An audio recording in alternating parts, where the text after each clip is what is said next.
Tertúlia. Então, boa tarde a todos. Hoje é dia 28 de fevereiro de 2016, é um domingo.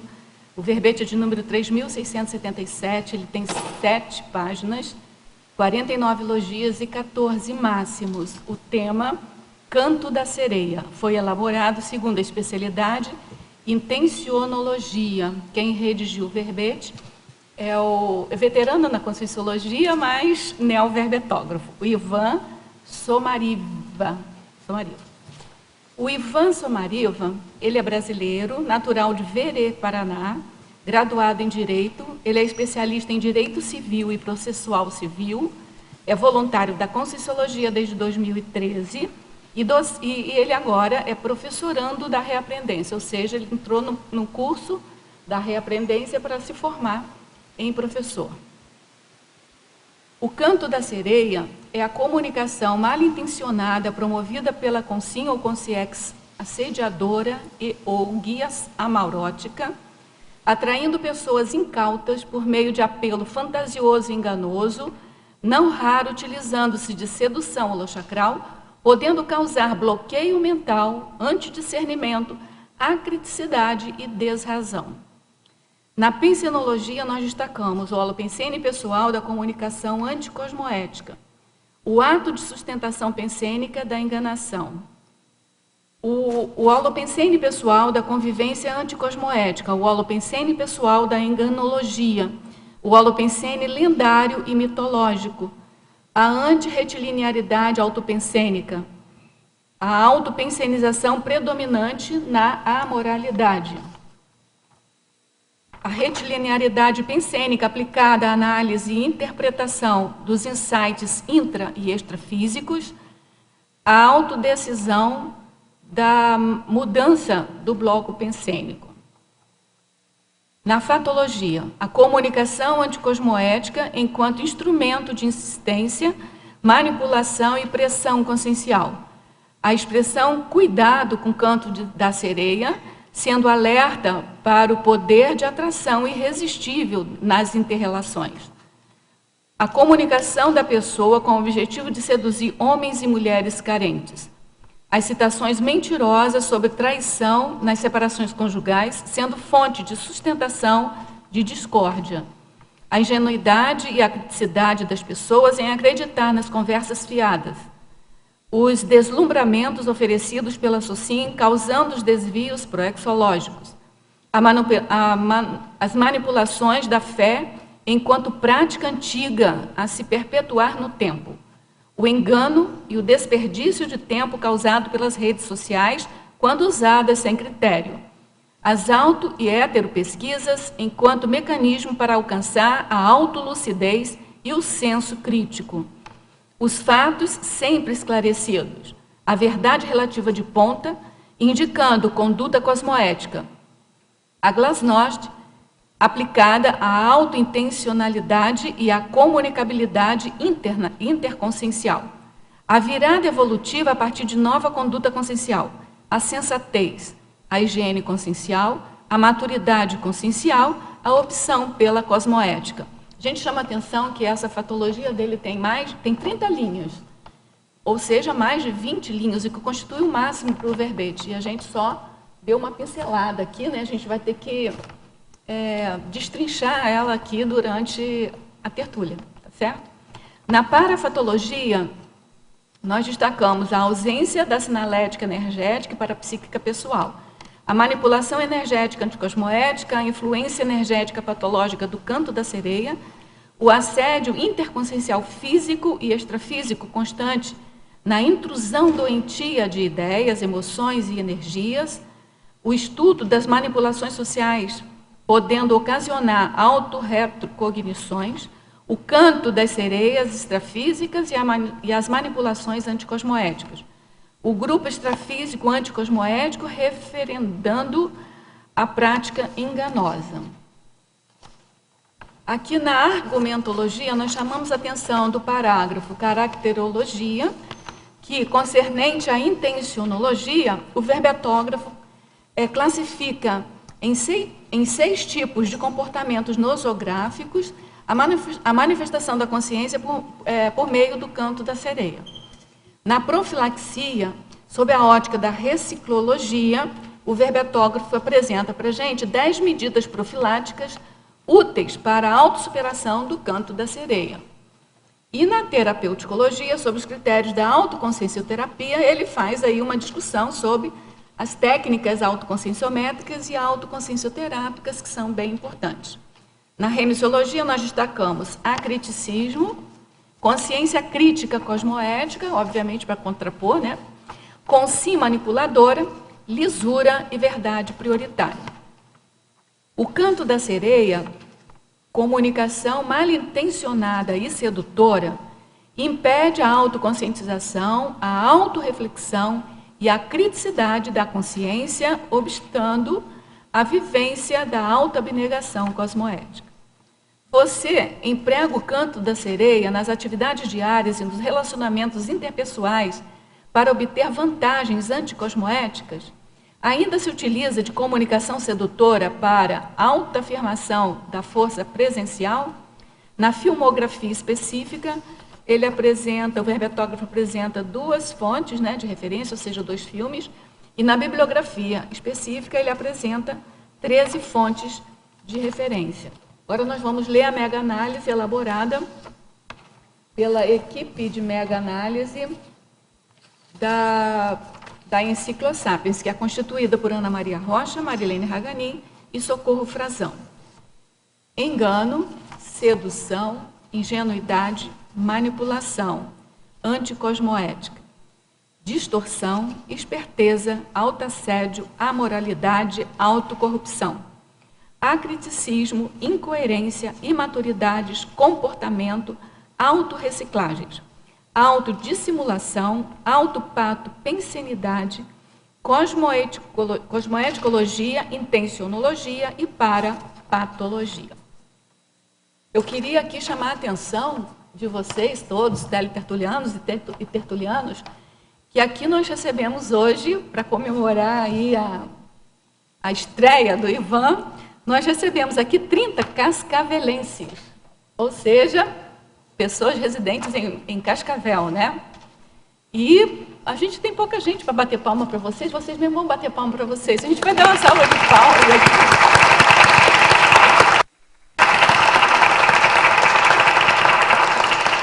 Tá certo? É uma demonstração assim de bastante companheirismo aí com o Ivan, né? Porque afinal de contas Cascavel fica a 140 quilômetros aqui de Foz do Iguaçu, né?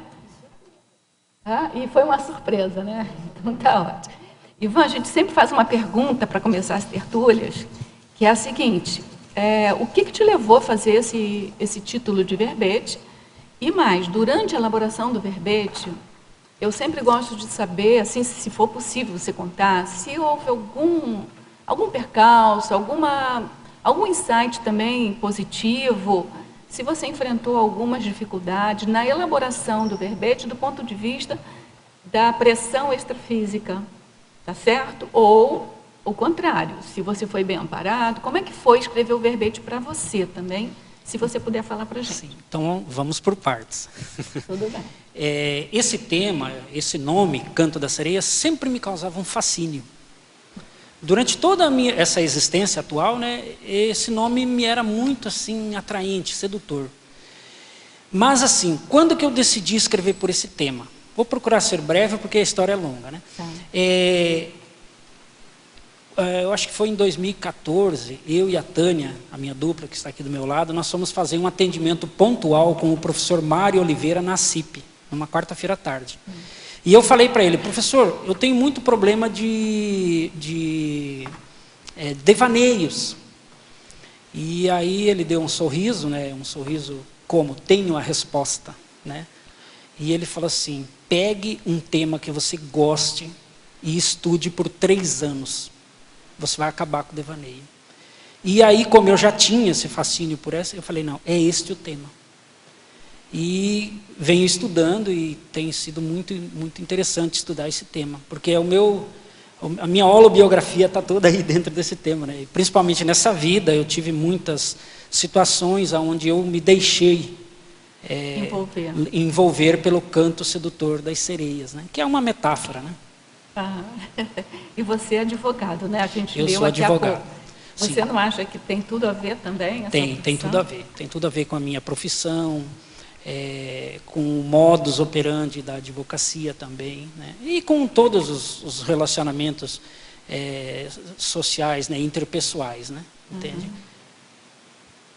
E a segunda parte que você perguntou é se eu tive muitos insights. Sim, eu tive muitos insights, eu senti muito amparo. Eu acho que o primeiro amparo que eu tive foi quando eu decidi fazer o curso Verbetografia EAD. Eu tenho bastante dificuldade de escrever, apesar de ser advogado, mas assim, você escrever numa petição é uma coisa, você escrever de você, esta que é a minha dificuldade, né, das suas vivências. Então, assim, o Verbetografia EAD para mim foi um diferencial, né, que me levou a escrever isso, porque ele tem toda uma técnica, as aulas são gravadas, você assiste a hora que você quer. Então, na minha concepção, se não fosse eu ter tomado essa decisão de fazer esse curso, eu acredito que não teria concluído o verbete. Eu, como do outro lado, né, do programa, eu tenho que dizer para vocês que o programa deu certo para ele, porque Sim. ele foi um aluno exemplar. Não deixava as tarefas, de apresentar as tarefas, tá certo? Porque o programa sozinho, por mais bem estruturado que esteja, não vai fazer... A gente não faz milagre, né? Então, depende da correspondência, né, da pessoa que está participando do programa. Vamos, então, às primeiras perguntas? Vamos. Ao verbetógrafo Ivan, Estrangeirismologia, página 11, primeira linha. Como reverter o modus vivendi da Consim, que tem o hábito do ato de sustentação pensênica da enganação? Quem tapeia os outros tem mais tendência de cometer auto-enganos? Eu não entendi o final. Quem tapeia os outros tem mais tendência de cometer auto-enganos? Sim. Tem, porque ele não... Ou ele tem o modus vivendi mesmo, né, o modus operandi ou o modus vivendi da prática, ou ele realmente tem essa tendência, né, e está cometendo os auto-enganos dele, não está fazendo as reciclagens que ele deveria fazer, ou seja, ele prefere permanecer naquele comportamento ali, né? A própria atitude de querer enganar o outro já é um auto-engano. Já é um auto-engano, sim. O que é um auto-engano? É uma mentira que contamos para nós mesmos, né? Aí você está crente que está enganando o outro. Pode ser que temporariamente até esteja, mas depois com a lei de causa e efeito, da ação e reação, tudo vai se esclarecer. Pode se voltar, né, para ele, né? Vai se voltar, aliás. Vai se voltar. Patologia, página 12, quinta linha. Como médico, essa pessoa que está te perguntando é médico, tá? Vejo muitos pacientes mantendo a postura vitimizadora utilizada para conseguir vantagens anticosmoéticas, afastamentos do trabalho, aposentadoria desnecessária. O que fazer nestes casos? Ele está perguntando como médico e você vai responder como advogado. Bom, a postura vitimizadora, o que é? Uma manipulação de natureza emocional, né? Então, o que fazer?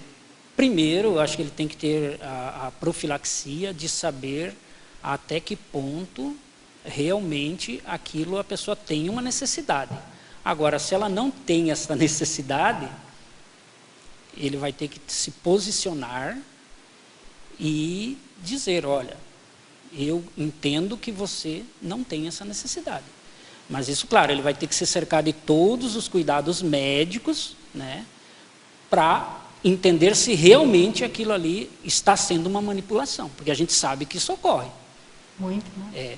Tem o nosso colega aqui ao lado, que é empresário, e ele já me relatou algumas situações assim, e às vezes é até um efeito em cadeia. Começa um funcionário, deu certo, e são vários. E incentiva o outro, né? Exatamente, um incentiva o outro, né? Então, ele, com todos os cuidados médicos, mas ele vai ter que se posicionar. Eu acho que esse autoposicionamento já faz com que os próximos não venham, porque eles já vão dizer, olha, aquele médico ele é diferente, a conduta dele é diferente. Então, o que fazer nesse caso é esclarecer para as pessoas. Esclarecer, né, para as pessoas. E tem uma questão aí também de você não poder ficar conivente, né? É claro que Com você certeza. errar, a gente erra mesmo, você pode dar uma dispensa, um afastamento para alguém de uma maneira desnecessária, porque você estava meio que enganado, você não teve olhos de ver. Mas na hora que você consegue enxergar, nós que trabalhamos com a conscienciologia, né, a gente não pode se acompliciar com isso. Né? Senão você está fazendo parte daquele sistema, né? Você acaba contribuindo, sendo agente de sustentação daquela situação. Né? E talvez aí é que esteja a questão. Quando eu estou sendo agente de sustentação, eu estou acabando gerando interprisões grupo-kármicas. Né? E eu acho que também, assim, ó, além da gente, né, da gente não querer ficar com interprisão, a gente pode estar facilitando acidente de percurso para a pessoa. Né? Também. Se a pessoa no caminho anticosmoético, cedo ou tarde vai cair em acidente de percurso, ou pode cair, né? A gente não vai afirmar categoricamente. Não dá para afirmar. Mas vamos supor que caia. Então você foi conivente com aquilo. Foi conivente. Foi agente de sustentação daquela manipulação ali. E o detalhe é que, às vezes, esses tipos de pessoas que têm esse comportamento, já eles vêm de uma sequência. Às vezes eles passaram por vários empregos, eles vêm com... Então, aí é que está o momento de o profissional se posicionar e dentro do cuidado médico dele, né, dizer, olha, eu entendo que você não tem essa necessidade. Eu me lembro aqui, contando um caso rapidinho aqui, eu me lembro quando a gente teve um primeiro assalto aqui de mão armada, né? O professor Valdo recebeu uma mensagem de um dos amparadores para botar concertina no entorno todo o CAE. E aquilo causou uma estranheza para a gente, né? Porque a gente não estava habituado assim com essa ideia de concertina e nada. E aí ele explicou para a gente que se ele não tomasse essa providência e entrasse alguém aqui, ele teria facilitado a entrada da pessoa aqui. Então, ele estaria conivente, ele estaria favorecendo aquilo. E ele não podia admitir ele estar ele não teria se cercado de todos os cuidados necessários então, para a segurança. Então, a gente tem que cercar. Então, assim, a autossegurança que a gente tem que ter, ou a segurança para onde a gente está residindo e tal, não é só para resguardar a vida humana da gente.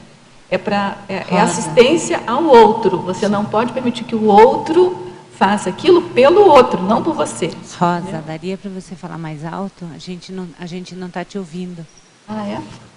Obrigada, querida. Ele aumenta lá. Pode aumentar. Está aumentando agora aqui. Tá, peraí. Deixa eu chegar aqui. Obrigada. Agora acho que está melhor, não está? Então tá bom. Mas deu para ouvir alguma coisa que eu contei? Não? Você quer que eu conte de novo? Não, é que eu contei rapidinho aqui, ó, o fato de quando a gente teve um assalto aqui de mão armada, que um dos amparadores do professor Valdo informou para ele, ou pediu, né, ou solicitou a ele que colocasse concertina no entorno aqui do CAEC. E para nós, assim, que não tínhamos uma visão, assim, pelo menos para mim, vou falar em meu nome, a gente ficou meio constrangido, sabe, com aquela situação de ter concertina e tal, que a gente estava... A paisagem fica diferente, né? E aí ele explicou para a gente que a gente tem que se cercar de segurança, não por causa da gente. É para a gente evitar que o outro cometa o crime, porque senão a gente é como se a gente estivesse conivente com o outro que está cometendo crime, entendeu? Então, essa coisa de segurança, as pessoas comuns acham que segurança é só para se proteger. Proteger o próprio corpo, proteger o próprio patrimônio. Mas, do ponto de vista conscienciológico, é para não ficar conivente, não facilitar ao outro de cair numa ação anticosmoética. Multidimensionalmente, você está permitindo que ele continue perpetrando aquela prática. Se você facilitar... Então, isso para mim foi assim, uma lição assim, enorme, assim, sabe? Eu ganhei uma nova cognição que eu não tinha antes, a partir daí. Nem por isso eu tô bem na fita, não, mas assim, é um passo de cada vez, né? Então, vamos lá. A outra pergunta, na Fatologia, página 12, 16ª linha.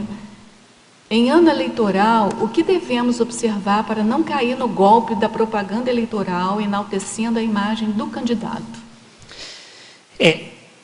Esse é um fato muito interessante. Numa oportunidade, eu fui visitar um cliente. E eu cheguei na casa dele e vi uma propaganda de um determinado candidato. E esse candidato, pelo menos as notícias que se tem, é que ele não tem lá uma conduta muito cosmoética, ou ética, né? E daí eu perguntei para a pessoa, você votou nesse... Já tinha passado a eleição, você votou nesse candidato? Sim, votei. Por quê? Ela não soube me explicar. Mas daí eu aprofundei um pouquinho, ela falou, porque a propaganda falava que ele era bom, que não sei o quê, mas não tinham conhecimento do candidato, e nem das práticas dele, nada, né?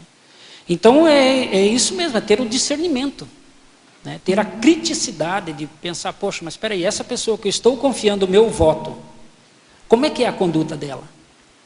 Qual que é o passado dela? Quais são as ideias que ela tem daqui para frente? Agora, será que essas ideias que ele está colocando, ele vai cumprir? Porque o histórico dele não demonstra isso. Então é o discernimento, procurar buscar informações. Porque a propaganda em si, ela já induz a que a pessoa... óbvio, né? A gente fica numa gangorra, né?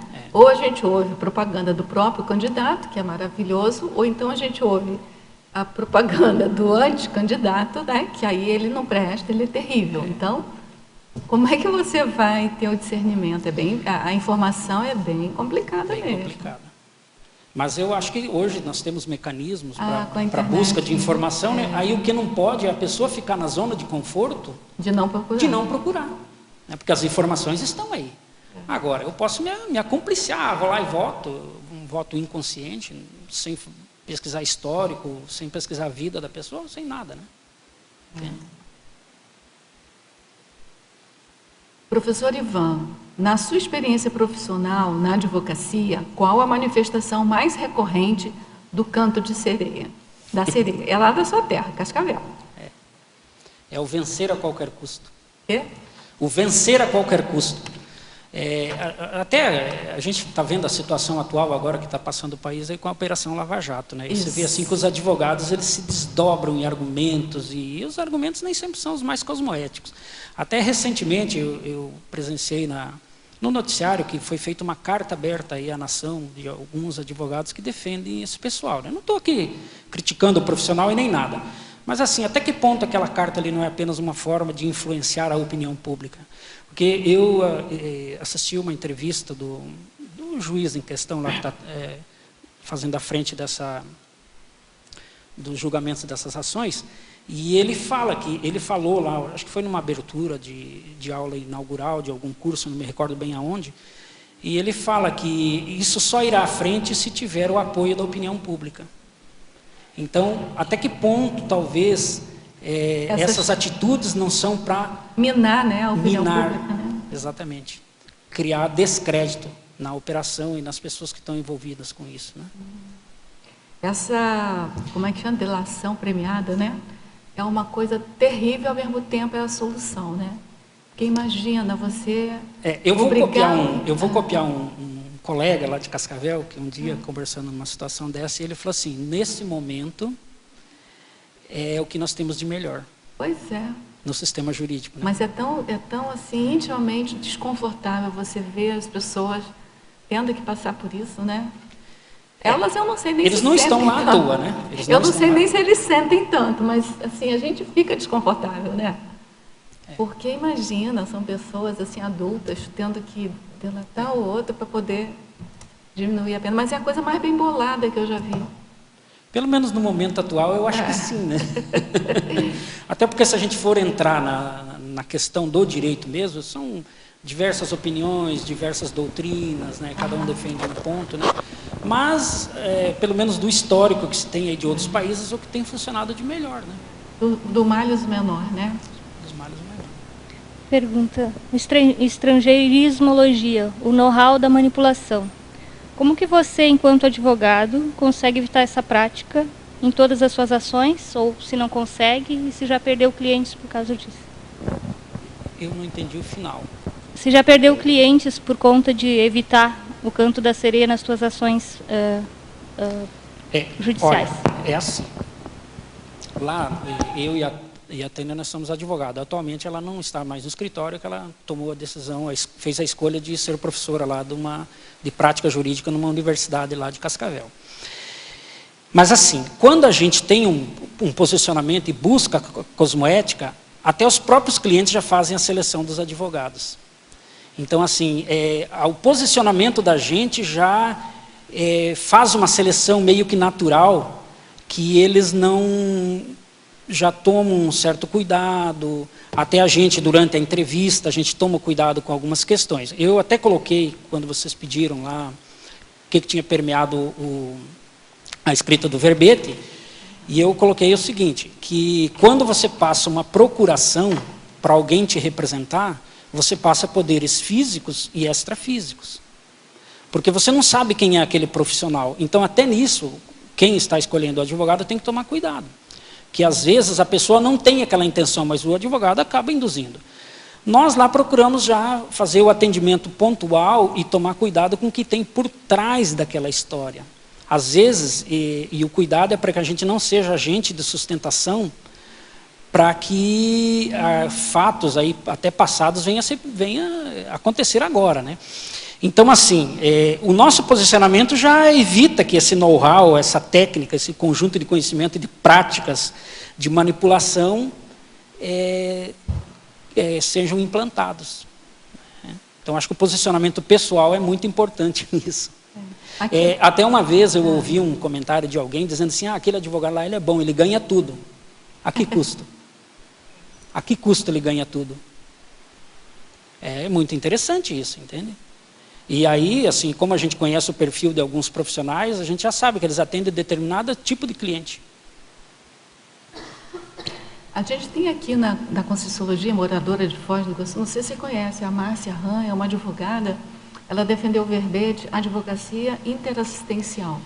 Ela faz um trabalho próximo, quer dizer, os detalhes, assim, eu não conheço assim, totalmente, mas... apesar da gente ter lido aqui o verbete dela. Assim, mas o cotidiano, né, só vocês advogados é que compreendem melhor. Mas se você tiver interesse de conversar, é alguma coisa parecida com o que você está falando, sabe? De admitir que naquele momento você está sendo representante intrafísico e extrafísico daquela situação. E ela então vê a situação interassistencial da advocacia. Sim. É bem interessante, se você quiser entrar em contato. Às vezes a gente já percebeu nos nossos estudos lá, que o cliente chega com uma história, por exemplo, um atendimento que nós tivemos lá um tempo atrás, um determinado acidente de trânsito lá, houveram 2 óbitos, e o cliente chegou com a situação de que ele já tinha procurado outros profissionais, e todos os outros profissionais tinham orientado eles a tirar todos os bens do nome. Para que sabia que ia ter uma condenação, porque o cliente realmente estava errado no acidente. E nós nos posicionamos, não, você não vai tirar nada, nós vamos procurar fazer um acordo que eu acho que vai ser melhor para todos. E realmente aconteceu. Aconteceu o acordo e eu acho que todos ficaram satisfeitos, né? Então, vai muito do posicionamento. Agora, se nós não realmente vamos fazer isso, nós estaríamos perpetrando essa prática. Muito bom. O B, Ivan. Primeiro, parabéns pelo verbete aí. Obrigado. Página 12, na 11ª linha, na patologia, de baixo para cima. Não sei se você já comentou. O marketing multinível, alicerçando da sedução da oferta espetacular de investimento, resultados e prejuízos financeiros e emocional. Poderia ampliar e dar exemplo para a gente aí? Sim, muito boa a sua pergunta aqui. Eu já fiz marketing multinível. Isso foi lá para 1990 e poucos, né? Então, assim, primeiro, ele não é um negócio, ele é um negócio virtual. Ele não é um negócio convencional. O negócio convencional, ele tem que ter registro na Comissão de Valores Imobiliários, na CVM. E o marketing multinível ele não tem. E ainda mais, além dele não ter, você entra ali, você forma uma rede. Acho que está faltando. Você pode explicar para a gente o que é marketing multinível? Sim, posso. o marketing multinível, chamado pirâmide financeira, né? O que acontece? Então, vou tentar explicar em exemplo, fica mais fácil. As pessoas são convidadas a participar de uma determinada rede, né? Onde você vai chamando pessoas para participar e vai colocando abaixo de você. Com isso, você vai formando a sua rede, né? E aquilo ali, ele tem um intuito, que é o quê? Essa rede, ela vai sustentando quem está lá em cima, no topo da pirâmide. E os aqui embaixo são os trabalhadores. Então, ele já é um negócio que, se um dia parar, os prejudicados vão ser os da base. Os de cima já tiraram a parte deles, né? E ele não é um negócio sustentável. Por quê? Porque se acabou ali, você encerrou, você perdeu o seu investimento. Até recentemente tem um caso aí que foi julgado lá em Rondônia, de considerado uma pirâmide, houve uma ação lá, e muitas pessoas, inclusive alguns amigos meus, que eu tentei alertá-los, mas eles não seguem as orientações da gente, né, tiveram prejuízos, e alguns poderão recuperar, outros não, a gente não sabe os desdobramentos que vão acontecer, né? Então, ele não é sustentável por causa disso, porque não é você ir ali todo dia abrir a porta da tua empresa, você saber para onde que está indo o teu dinheiro, quem está trabalhando com o teu dinheiro, o que está acontecendo, né? E sem contar que ele é um negócio ilegal, porque ele é não um tem jogo, registro, né, na verdade, né? Não sei se eu consegui. Penso que sim. E eu fico vendo também o nível de interprisões que as pessoas vão criando umas com as outras com essas propostas milagrosas, né? Sim. Porque vão criando cada vez mais, se envolvendo, né, em questões de financeira, né, e emocional também com as pessoas. Cada vez vão ser mais ampliadas. Eu estou vendo aí, tem uma outra rede que está aí ampliando isso aí, divulgando na TV, né, que eu falo, até a Bebom, que as pessoas podem ter cuidado, né, de se envolver, de que isso aí pode se envolver seriamente. E eu gostaria de fazer uma outra pergunta na página 13, na maniologia. A mania de manipular palavras e expressões acobertando a realidade. Poderia simplificar para a gente, por favor? Isso daqui é um dos itens que trata das manias das pessoas, né? Então, isso é próprio do manipulador, né? Ele manipula palavras, expressões. Por quê? Porque às vezes tem algo por trás daquela conversa que ele não quer que se torne explícito, né? Então ele fica manipulando, fica tentando jogar com as palavras para que a realidade seja acobertada, entende? Então, a gente às vezes, algumas situações lá de atendimentos que a gente faz, e que a pessoa, eu sempre digo, eles nunca falam a verdade para a gente, né, os clientes, né? Eles vêm tentando fazer com que aquela situação seja melhor para ele. E aí é onde a gente tem que ter o cuidado de tentar abstrair o que está por trás daquela conversa. E aí eu sempre digo, olha, você pode mentir para todo mundo, menos para mim, porque senão eu não vou poder fazer tua defesa adequada, né? Mas o intuito é o quê? É que ele realmente coloque qual a verdadeira situação que está acontecendo, né? Isso a gente vê muitas vezes, quando na área de família, né, tem muitas questões envolvendo divórcio, separação, dissolução de união estável, né? E nem sempre a verdade mesmo é aquele que aparece para a gente, né? E aí a gente tomar o cuidado com esses tipos de pessoas que têm como prática habitual manipular as palavras, manipular os acontecimentos, né, os fatos, né? E para acobertar a realidade que é o que a gente precisa saber para poder trabalhar adequadamente, né? Por isso é que eu acho que tem um item na parafotologia bem importante, que é a sinalética energética. Com certeza. Né, você tem que estabelecer... Tem que né, estar ligado. Tem que estar ligado. Eu vejo o parapsiquismo assim, também, né? Para poder... Eu vejo assim, a sinalética, para mim, é como uma campainha. Você aperta a campainha para chamar alguém, né? Chamar a atenção. A sinalética é mais ou menos isso, é uma campainha, né? Você, opa, agora. Tem coisa. Se liga, tem coisa.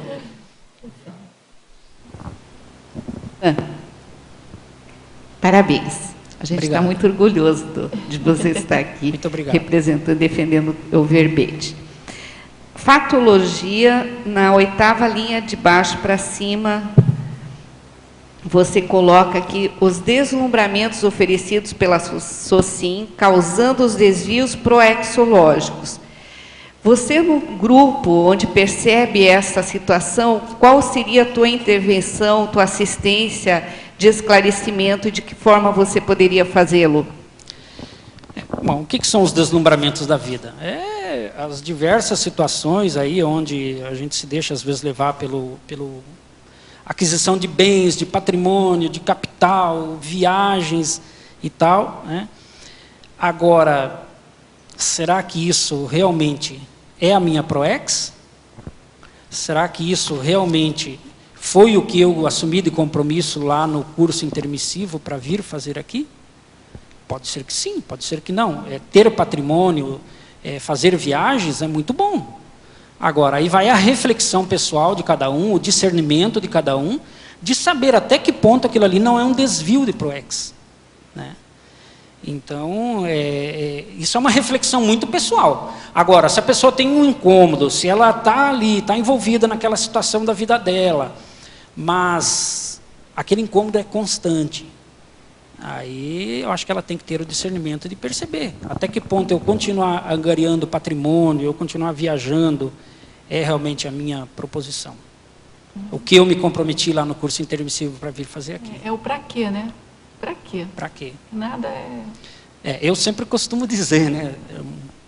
Dizer popular, não, mas caixão não tem gaveta, né? Caixão não tem gaveta para carregar o dinheiro, né? Não tem gaveta. Tudo bem, gente? Professor Ivan, parabéns aí pelo verbete, muito Obrigado. interessante o tema. Eu vou fazer 2 perguntas. Você identifica que a pessoa que usa essa comunicação, o canto da sereia, é um mega assediador? E como você assiste esse mega assediador? E a segunda pergunta é sobre a teoriologia. A teoria sobre as origens da mitologia grega. A outra teoria que você coloca é a teoria da inteligência evolutiva. Eu gostaria de que você explicasse um pouco mais por que você colocou essa parte da mitologia grega em relação a Canto da sereia. Bom, com relação à primeira, pode ser um mega assediador, sim. Às vezes não, tem que ver muito a situação, o caso, né? Agora, eu acho que vai muito da questão de você estar atento na situação e ter o discernimento, a criticidade de entender o que está por trás daquilo ali. Às vezes pode ser, né? Teria que ter um caso bem concreto, mas assim, é difícil, isso é muito subjetivo e pessoal, né? E é cultural também, cultural, né? Também, cultural também, com certeza. Com relação à teoria sobre as origens da mitologia grega, é bastante contraditório, né?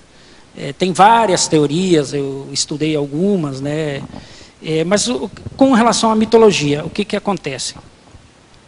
O mito, ele é uma forma de entender os fenômenos naturais, os acontecimentos, né, através de relatos fantasiosos e imaginativos, né? E assim, o mito, ele foi foi um facilitador para que as religiões entrassem, né? Começou primeiro com os mitos, daí eu acho que o Platão e eu acho que Sócrates tentaram fazer uma construção de linha de pensamento para que se abandonassem os mitos, mas eles não foram muito, mas isso já tinha um caminho aberto para que as religiões entrassem, né? Então eu acho que o mito é um meio de controle, é um meio de causar medo, porque ele atua no emocional da pessoa, né? Não deixa de ser um canto de sereia, né? Não deixa de ser um canto da sereia, exatamente. Com relação à teoria da inteligência evolutiva, tem um verbete que eu até achei interessante, ele fala alguma coisa. O que é a teoria, pelo menos do que eu entendo? É a lisura, a honestidade, a qualidade de caráter, né? A realidade incompreensível, né? É a aplicação da cosmoética teática, né? Eu acho que entra bem aí o trinômio, autodiscernimento, automotivação e autoorganização, né? Para você viver essa inteligência evolutiva. Tem o verbete que é inteligência evolutiva, né? É o autodiscernimento quanto à evolução, dinamização do próprio desempenho, autodiscernimento da consciência quanto à evolução consciencial racional, inclusive a evolução lúcida, na dinamização do próprio desempenho autopensênico e cosmoético, né? Então é você fazer essa mudança de bloco pensênico, a mudança autopensênica, né? Não sei se foi... Tudo bem? Na página 13, ciclologia. Queria que tu explicasse melhor ali o ciclo dos costumes sociais impensados. Ciclologia? Isso. Sim, Bom, o que é os costumes sociais impensados? Porque um faz, o outro faz, todo mundo faz, e assim continua, né? Mas ninguém faz, pelo menos eu vejo muito que às vezes as pessoas não fazem aquela, poxa, isso realmente, eu também tenho que continuar nisso? É a famosa massa humana impensante. Vai fazendo, né? Vai exatamente. de roldão, assim, no... É mais ou menos isso. Então, eu não preciso ser cúmplice disso, né? Eu posso ter a minha criticidade, né, de não entrar nessa onda, né? Aliás, nós todos aqui, a partir de hoje, nós vamos ficar com a responsabilidade da gente ter mais cuidado, né? Para não entrar nisso, Sim. né? Ontem eu estava lendo uma frase do professor Valdo, eu acho, que fala que o autoconhecimento é autorresponsabilidade. Então, a hora que você conhece alguma coisa, a partir daquele momento você já tem autorresponsabilidade com aquilo, né? Exatamente. Tudo bem, gente? Posso dar continuidade aqui? Ao professor Ivan, poderia comentar quanto às afinidades pensênicas entre Consim e Consciex que caracteriza o canto da sereia? A gente não está junto por acaso, né? Então, se eu tenho esse perfil manipulador, ou de cair, ou de aplicar o canto da sereia, em consequência eu tenho um grupo que faz o mesmo. Até é interessante isso daí, que durante muito boa essa pergunta, me lembrou uma sinapse que eu tive, um insight melhor, que eu tive durante a escrita do verbete. Que na baratrosfera existem legiões de consciex que ainda vivem muito atrelado aos mitos. Até foi um dos motivos, a pergunta lá que ela respondeu, que ela me fez, foi em cima desse insight que eu tive. Que tem muitas consciências que ainda vivem lá nos bolsões, ainda vivendo dos mitos. E que elas podem se libertar disso, porque essa coisa da mitologia já passou, né? Apesar de que está muito constante nos costumes e na sociedade, mas hoje já tem teorias que elas podem buscar e fazer essa renovação de pensamento, fazer essa reciclagem delas, né? Professor Ivan, em tecnologia, página 13, quarta linha, técnica da checagem da autointenção. Poderia descrever essa técnica? Legal. Essa técnica da checagem da autointenção, foi uma sugestão da revisora, a professora Nina Rosa Manfroy, que eu acatei e achei muito importante. Está no verbete Cosmoético-terapia, do professor Everaldo Bergonzini. É a checagem autocrítica dos aspectos relacionados à intencionalidade, os desvios de conduta, as autoincoerências. Ajuda na qualificação da intencionalidade pessoal quanto às posturas éticas corretas, adequadas. Seria o quê? Uma correção de rotas.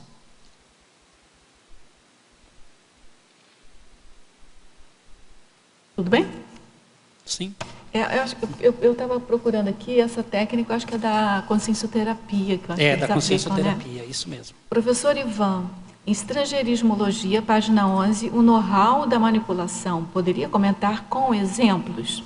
Essas perguntas agora vêm de uma amiga nossa lá da Alemanha. Ela, de vez em quando, ela some por causa do fuso horário, de vez em quando ela aparece. Que ótimo, muito bom saber que você está aí. Bom, o que é o know-how? O know-how é uma técnica, um conjunto de conhecimentos práticos, né?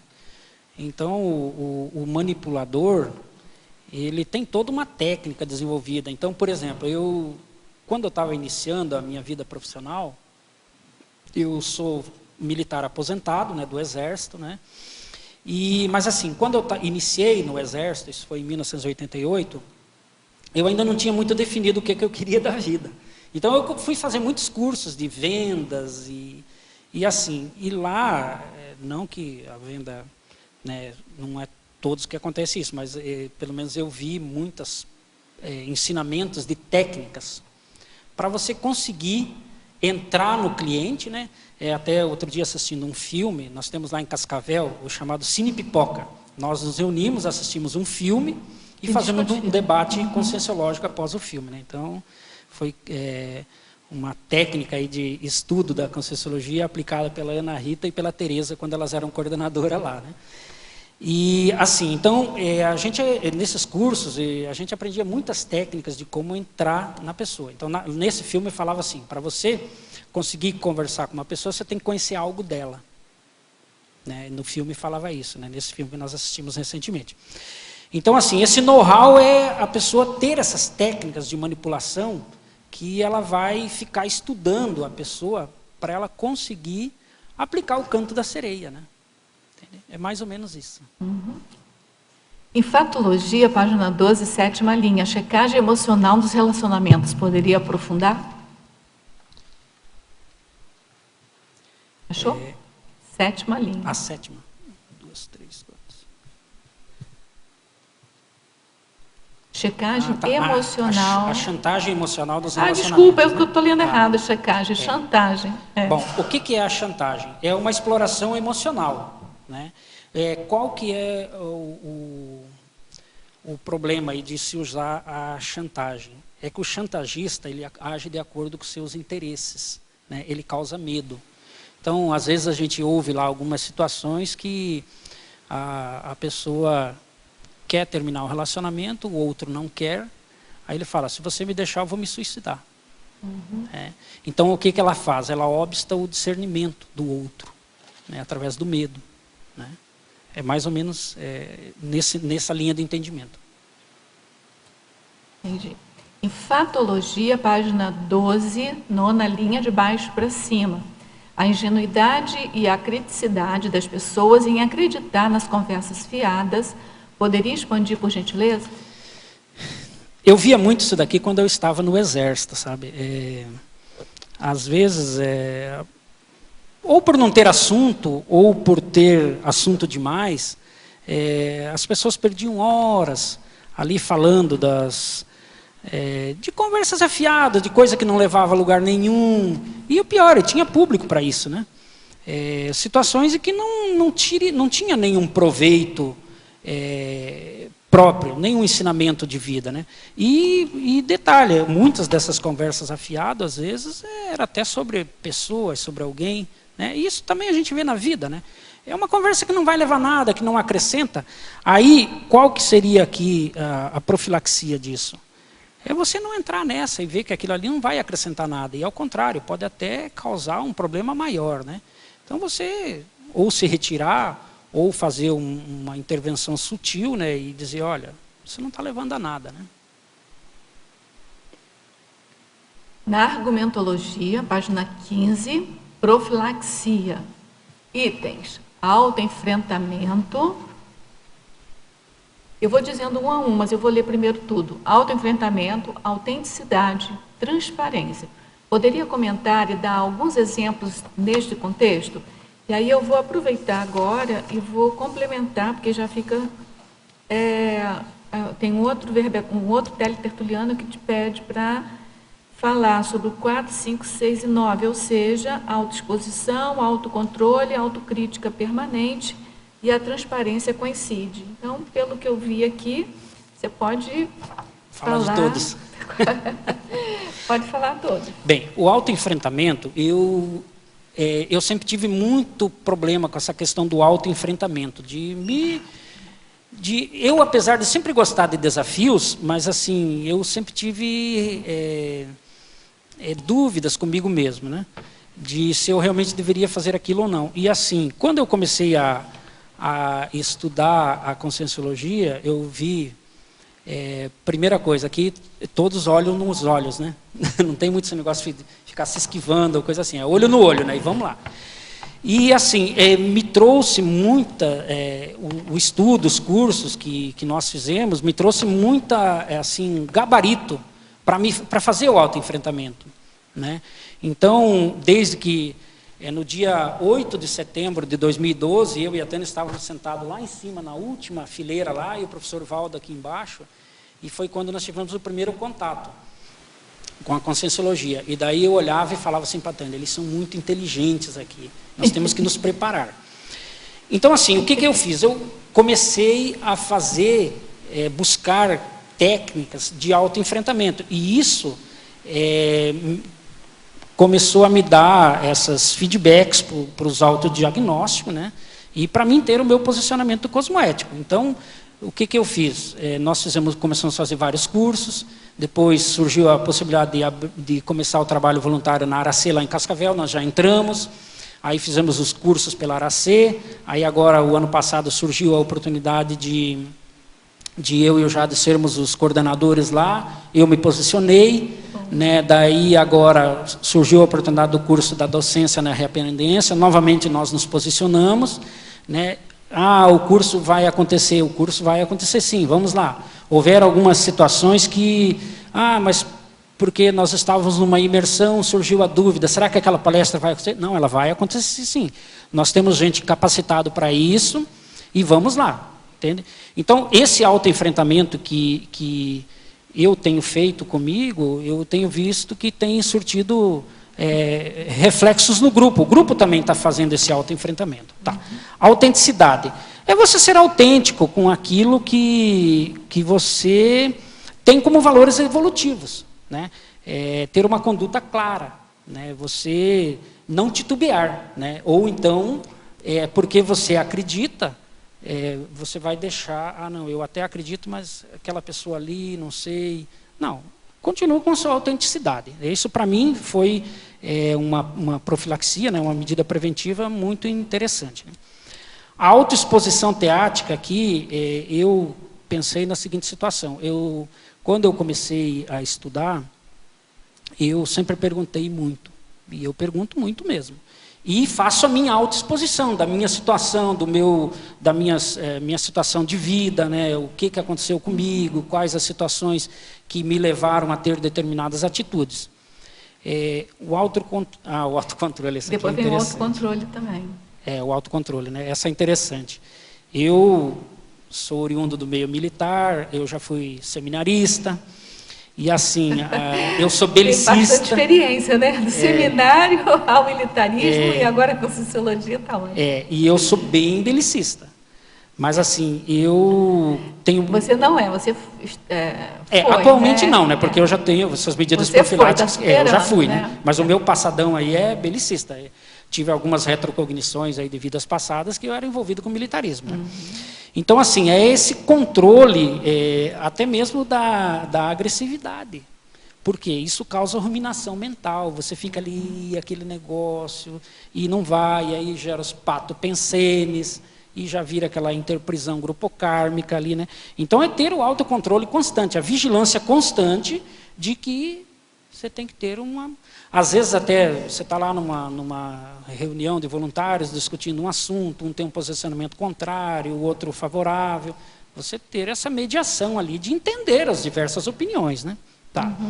Aí a autocrítica permanente, isso é para evitar as autocorrupções. Isso é né? É meu, né? Eu estar sempre me analisando até que ponto as minhas posturas, né? As minhas imaturidades, eu estou deixando de superá-las, né? Tá?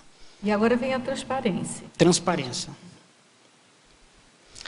A transparência aqui é a gente ser claro nas ideias, nas intenções, nos posicionamentos, nas colocações da gente.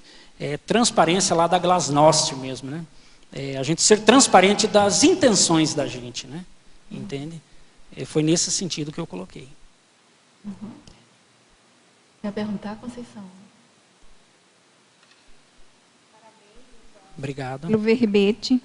E me veio uma situação em que uma família vive dos próprios pais, né, ter esse canto da sereia, ou seja, a questão da manipulação, da vitimização, em cima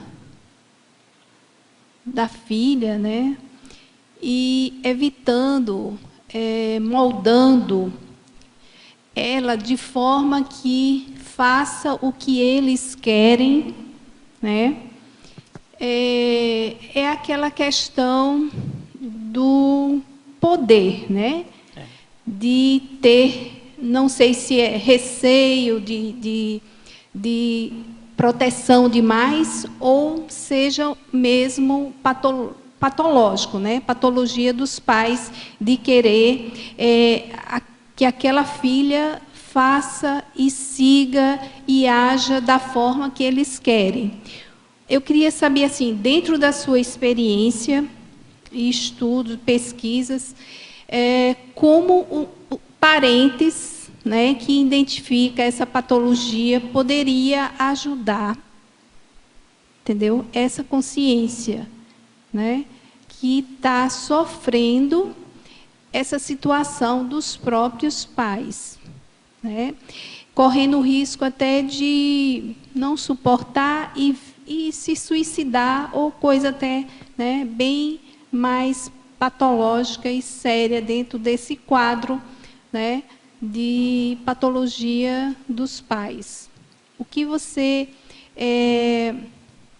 aconselharia, até porque os pais jamais, dentro dessa situação, iriam reconhecer o fato, né? Mas quem está ao redor, né, o que poderia fazer? Bom, se eu estou entendendo a tua colocação, é uma situação bem patológica, né? Então, eu não sou da área da psicologia, psiquiatria, nada, mas eu penso que a melhor, talvez no momento, a melhor situação seria procurar um atendimento especializado, né? Procurar um profissional especializado que poderia orientar quais os passos que seriam tomados. Agora, eu vou te falar da nossa situação. Nós temos 2 filhas, uma com 12 anos e uma com 2. A de 12 anos, ela conhece, ela já veio aqui, ela vem com nós, ela participa. Mas assim, chegou um determinado período, as amiguinhas da escola todas iam para a catequese. E ela falou assim, pai, eu quero ir... Ela ficou na dúvida se ia ou não ia. Nós não falamos nada. Aí chegou um dia, ela falou assim, eu não vou. Ótimo, você não vai. Mas assim, nós não ficamos forçando ela a vir aqui. Por exemplo, teve um curso lá da Asimvex, lá em Cascavel, que é uma parceria lá, é o TPIE, Teoria e Prática da Inversão Existencial. Então, nós convidamos ela foi, fez o curso, concluiu o curso, tranquilo. Mas ela nunca mais tocou no assunto, nós também não. Então, você tem que ter muito cuidado com o filho, o que você vai passar para ele, e deixar que ele faça as suas escolhas. Agora, isso não quer dizer que você não vai estar atento com o que está acontecendo e tudo mais, as companhias e tudo mais. Agora, neste caso aí, na minha concepção, eu acredito que a melhor saída, por enquanto, seria procurar um profissional especializado. Porque realmente pode chegar até nessa situação de suicídio. Entende? Agora, como que ela vai fazer, fica difícil eu te dizer, porque ela vai saber a mesologia lá em que vive essa família, né? Aí ela vai ter, talvez, ela primeiro procurando um atendimento especializado, ela vai poder entender qual vai ser a melhor forma, qual o caminho que ela vai tomar para chegar até nisso. Até porque a submissão ao ambiente patológico é uma patologia também, né? Então ela precisa de ajuda também. Então vamos lá, gente. Ao professor Ivan, Pensenologia, para a página 11, terceira linha. O que pode falar sobre o Holopensene lendário e mitológico? Você já falou sobre isso, né? Sim. Você pode fazer uma síntese, que a gente tem bastante perguntas aqui, então a gente tem que... Essa questão aqui, tem um verbete chamado resíduo mitológico. É bem interessante esse verbete, ele vai esclarecer bastante para a pessoa. Mas esse Holopensene que vem aí de gerações, né, que vem se perpetrando no tempo, né? Eu acho que isso aí a pessoa pode estudar mais. Bom, eu sempre penso assim, se você tem medo, você tem que estudar sobre a coragem, né? Você vai criar mecanismos para enfrentar o medo, né? Então, assim, se você quer superar os mitos, vai estudar o mito. Vai estudar quais são as causas que ele causa, né? Quais são as consequências, desculpe, né? Eu acho que é bem interessante. Mas esse verbete resíduo mitológico, eu recomendo, é muito bom, interessante.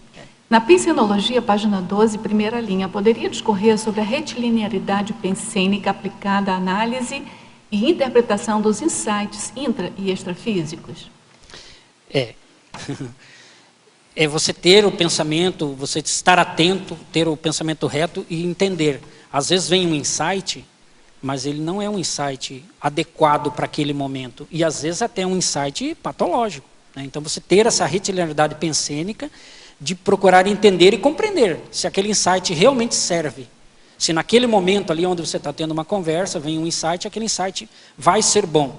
Isso é até interessante muitas vezes em sala de aula, né? Às vezes a gente vê, está ali tratando de um tema e às vezes alguém faz uma colocação. Isso já aconteceu comigo, uma situação minha. De acabar colocando uma situação ali e acabar desviando o foco da aula. Entende? Isso acontece mesmo. Eu caí no canto da sereia.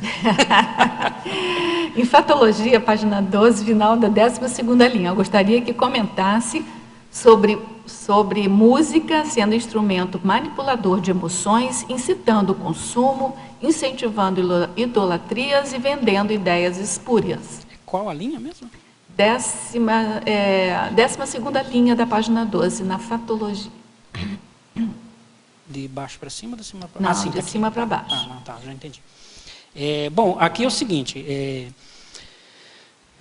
não é ruim escutar música, mas tem que tomar a certa precaução, né? Porque oculta os ídolos, né? A admiração exagerada, né? que ela causa, e também é uma forma de ir passando a vida, né?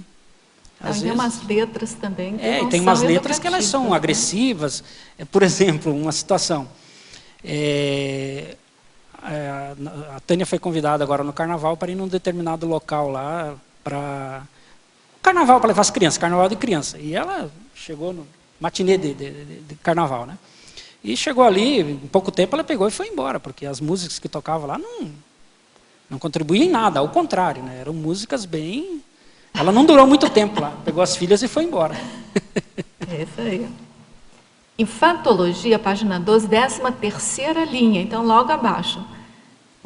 Agora é de baixo para cima. 13ª linha, de baixo para cima. Poderia falar sobre os países pregadores da moralidade tidos enquanto paraísos fiscais? Sim. Até tem um livro que eu fiz a recomendação ali na bibliografia, né? Então, assim, o que acontece? Esses paraísos fiscais é onde o povo deposita o dinheiro que, na grande maioria, são de práticas ilícitas, né? Mas, no entanto, muitos desses países são defensores da moralidade internacional, né? Só que esse dinheiro, ele vem de formas muito, às vezes, de exploração, de tráfico de droga. Então, há um contrassenso nisso, né? Por um lado, eles pregam a moralidade, mas, por outro lado, eles se sustentam com esse dinheiro do ilícito, né? E isso está gerando interprisões de grupo kármica, né? Essa pergunta você já respondeu, mas eu vou ler ela inteira, porque pode ter alguma nuance assim, que você pode querer explicar melhor. Professor Ivan, parabéns pelo verbete, um assunto cotidiano, muitos cantos de sereia ludibriam consciências desatentas. Na Fatologia, página 12, 19ª linha, as pirâmides financeiras, qual marketing multinível, alicerçado na sedução da oferta espetacular de investimentos, resultando em prejuízo financeiro e emocional. Poderia aprofundar o assunto? Pois a onda marketing multinível está expandindo muito e gerando perdas para muitas consciências. Porém, na sua visão, todas as organizações de marketing multinível são pirâmides? Um dia desaba assim. Então, todo marketing multinível, ele está perguntando se são pirâmides. Sim, e se um dia vai desabar. Isso. Olha, por exemplo, por que algumas foram dissolvidas judicialmente, atualmente? Porque elas não tinham um produto. Então, tem algumas que elas têm um produto. Elas oferecem um produto. Você entra, você faz a sua rede, mas quando você compra um produto para seu uso pessoal. Essa você pode até pesquisar aí, que não tem ações de dissoluções. Agora, quais são aquelas que têm ação de dissolução? Elas não têm um produto, é só uma forma de captação de clientes e dinheiro. Ou lá, como é que eles chamam de... ou a pessoa que participa lá da pirâmide, né? Então, assim, na minha visão, todas são pirâmide. Mas a diferença é que algumas têm um produto. Você aí, já ganha alguma coisinha, né? dos males o menor. Professor Ivan, em Parafatologia, página 12, quarta linha, gostaria que relatasse o estudo das manipulações sociais, podendo ocasionar autorretrocognições. Ah, sim, legal. O próximo livro conscienciológico que irei ler será o Profilaxia das Manipulações Conscienciais, da escritora e consciencióloga taquipsíquica Mabel Teles. Sim. Eu coloquei essa questão aqui pelo seguinte, eu li o livro Retrocognições, tá? E quando eu li esse livro, eu tive algumas retrocognições do meu passadão, né?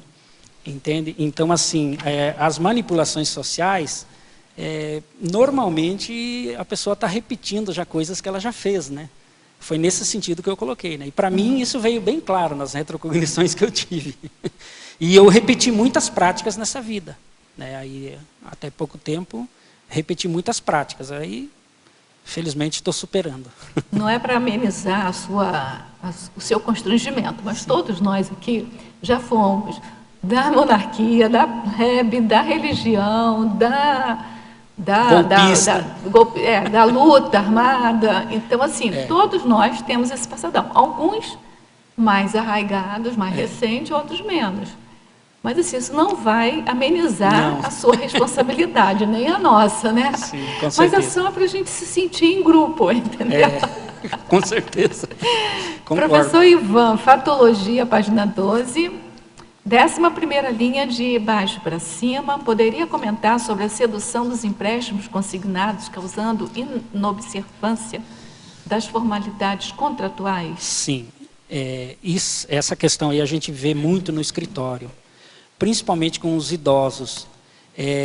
A pessoa pensa assim, olha, eu vou pegar um empréstimo e eu vou pagar R$200 por mês, mas eu vou pegar em 5 anos.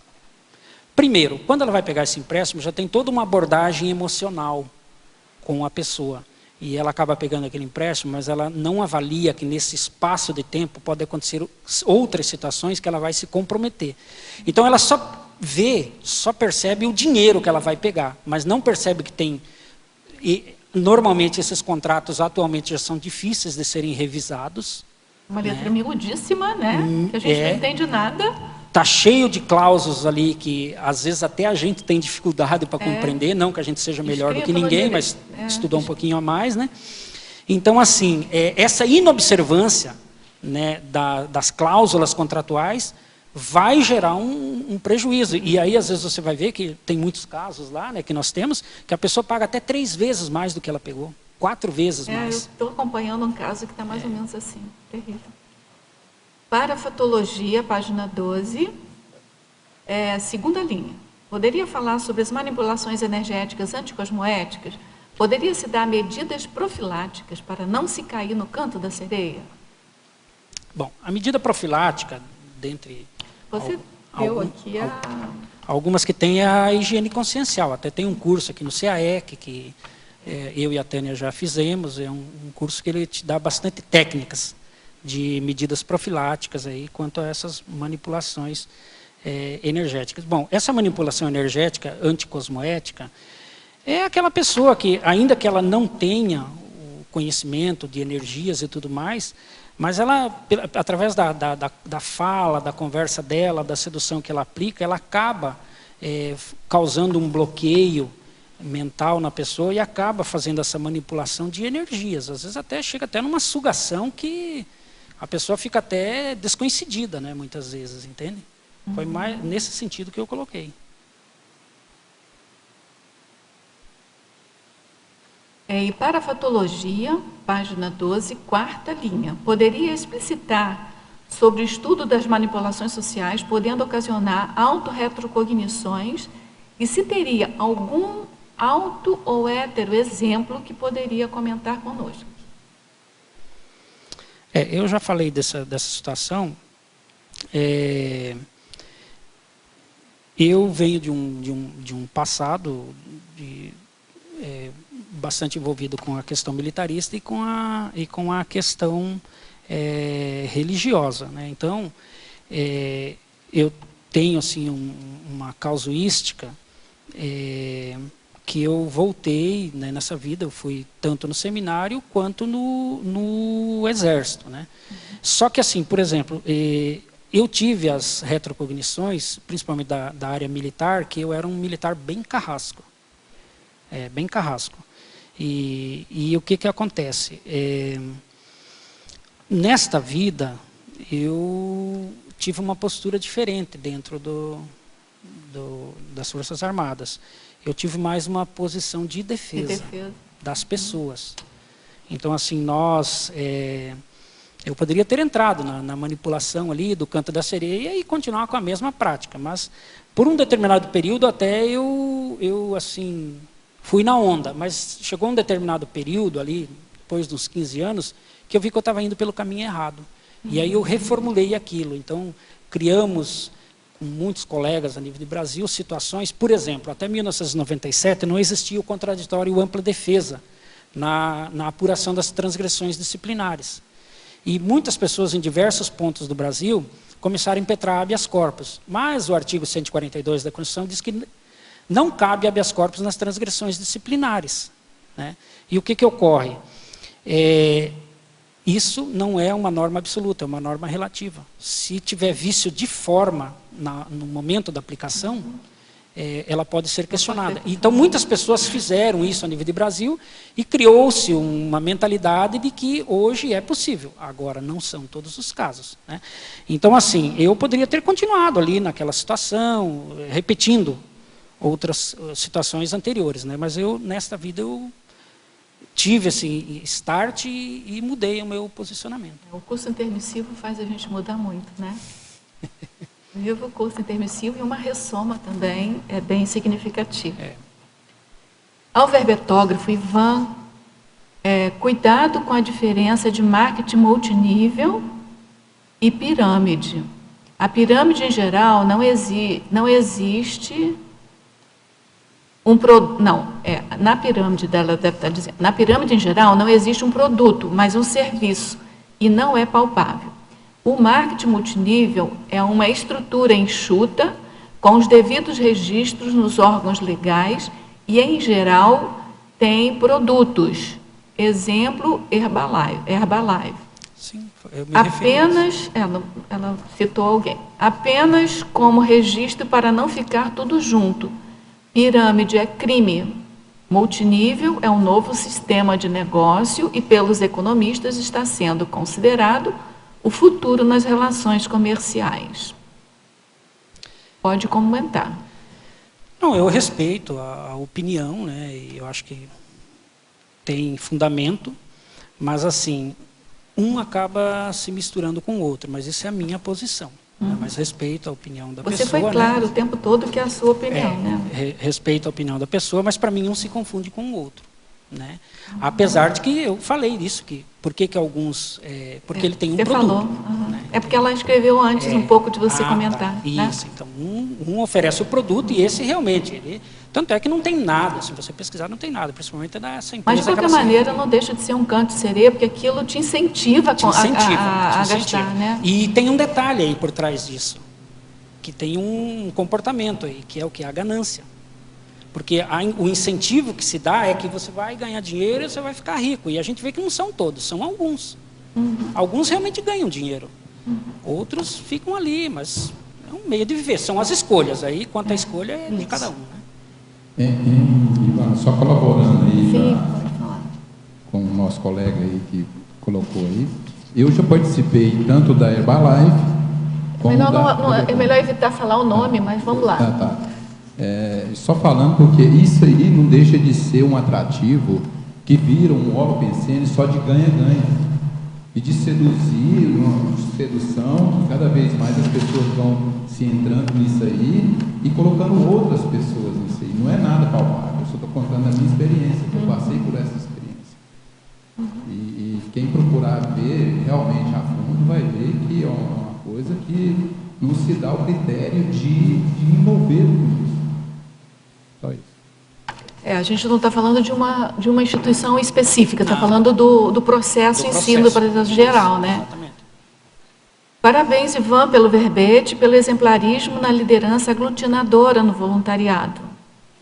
Qual o canto da sereia para o conscienciólogo e o que ele pode fazer para ficar mais atento e não cair nesta armadilha? Grande abraço dos amigos Eliane Stedley e Marco Antônio Facuri.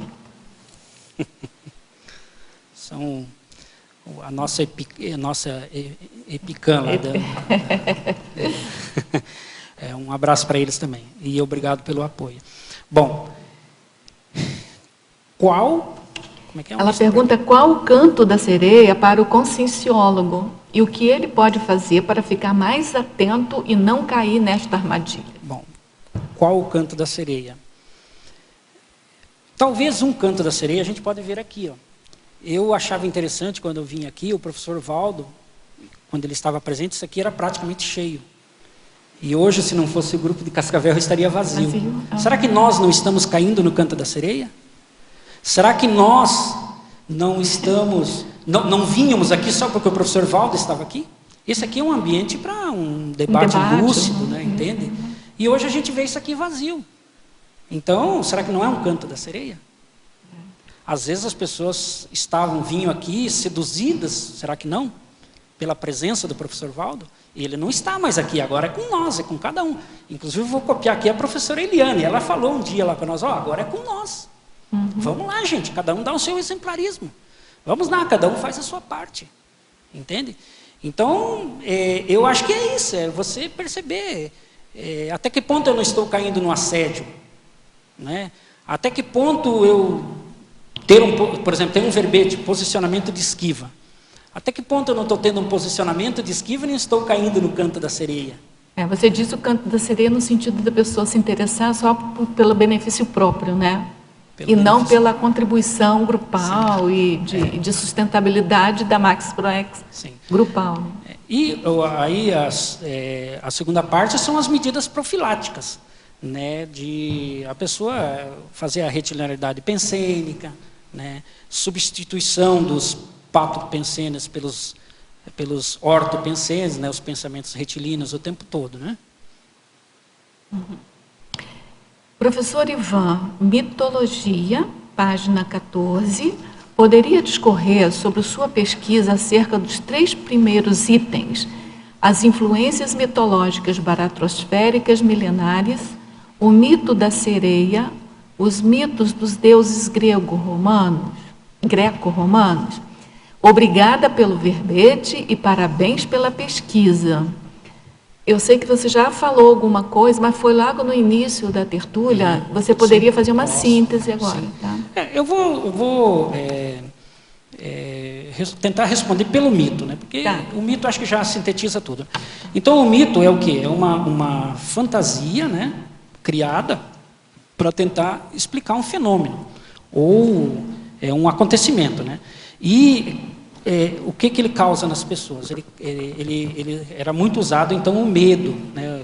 Causa sentimento de culpa. Ele explora as fraquezas do ser humano. Ele pega muito no emocional, o mito, né? Então, o mito das sereias é aquela metáfora, né, que foi usado na Odisseia, né, lá pelo Ulisses, né, que ele teria que passar por uma determinada região, né, mas antes disso ele foi se consultar lá com a Circe, que era a feiticeira, né? E assim, o que ele fez? Ela orientou então que ele tapasse os ouvidos dos marinheiros com cera, né?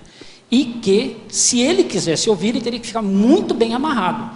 Então, ele próprio já fez uma manipulação, porque ele ouviu, né? Ele ouviu o canto, mas os marinheiros não podiam ouvir, porque senão eles iriam sucumbir, né? E aí, pelas fraquezas humanas, né, eles acabariam se jogando no mar, né? Porque o canto era atrativo, era sedutor, e eles acabariam, por ilusão, né? Porque naquele tempo, hipoteticamente, né, os marinheiros viviam muito tempo no mar e eles tinham muitas carências sexuais e o afastamento da família e tudo mais, né? Claro que isso é uma metáfora, né? Mas o canto da sereia, para sintetizar, ele atua na fraqueza, no emocional. É ali que é aonde ele se instala, é aonde o assédio se instala. Quando eu dou o abertismo, quando eu não faço a retilariedade pensênica, eu permito que um pato pensene permaneça, ele se instala ali. É no ponto fraco, né? No ponto fraco. No escondimento da pessoa. Parabéns, Ivan, pelo verbete aí. Eu gostaria de perguntar sobre a parafatologia na 5ª linha, ou na 3ª, de baixo para cima. O canto das sereias extrafísicas e as manipulações anticosmoéticas.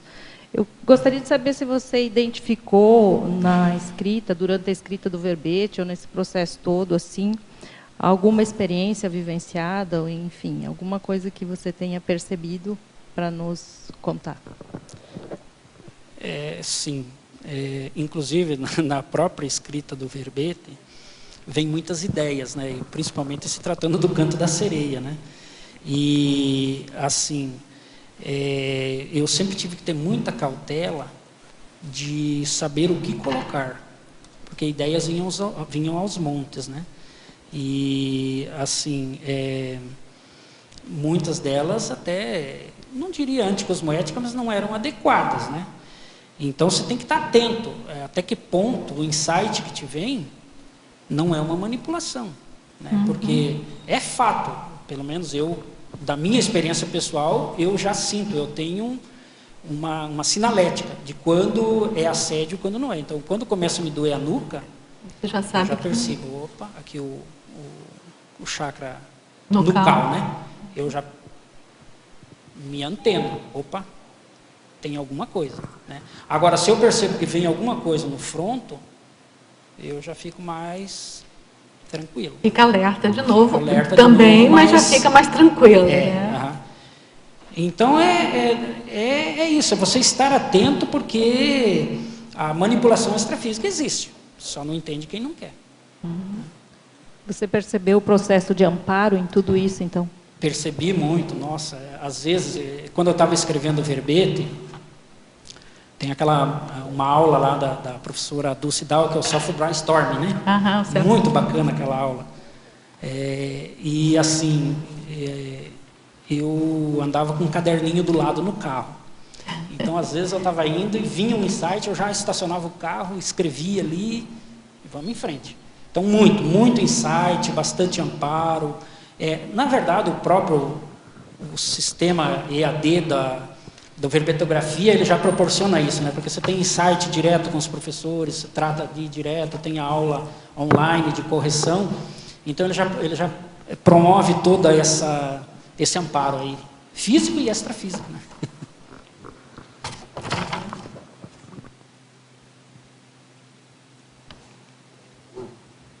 Parabéns pelo seu verbete. Obrigado. Né, por esse autoenfrentamento aí.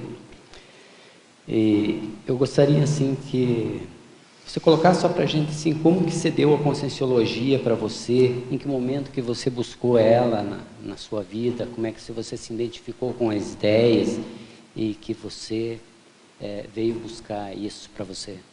Legal, bacana a sua pergunta. Bom, sabe assim, quando você se sente o estranho no ninho? Eu, com 12 anos, eu vou tentar sintetizar bem rápido, por causa que o tempo é curto. Né? Lá com 12 anos de idade, nós morávamos lá num sítio e eu sempre tinha umas ideias. Eu me recordo assim vagamente, que eu tinha umas ideias, eu vou embora daqui.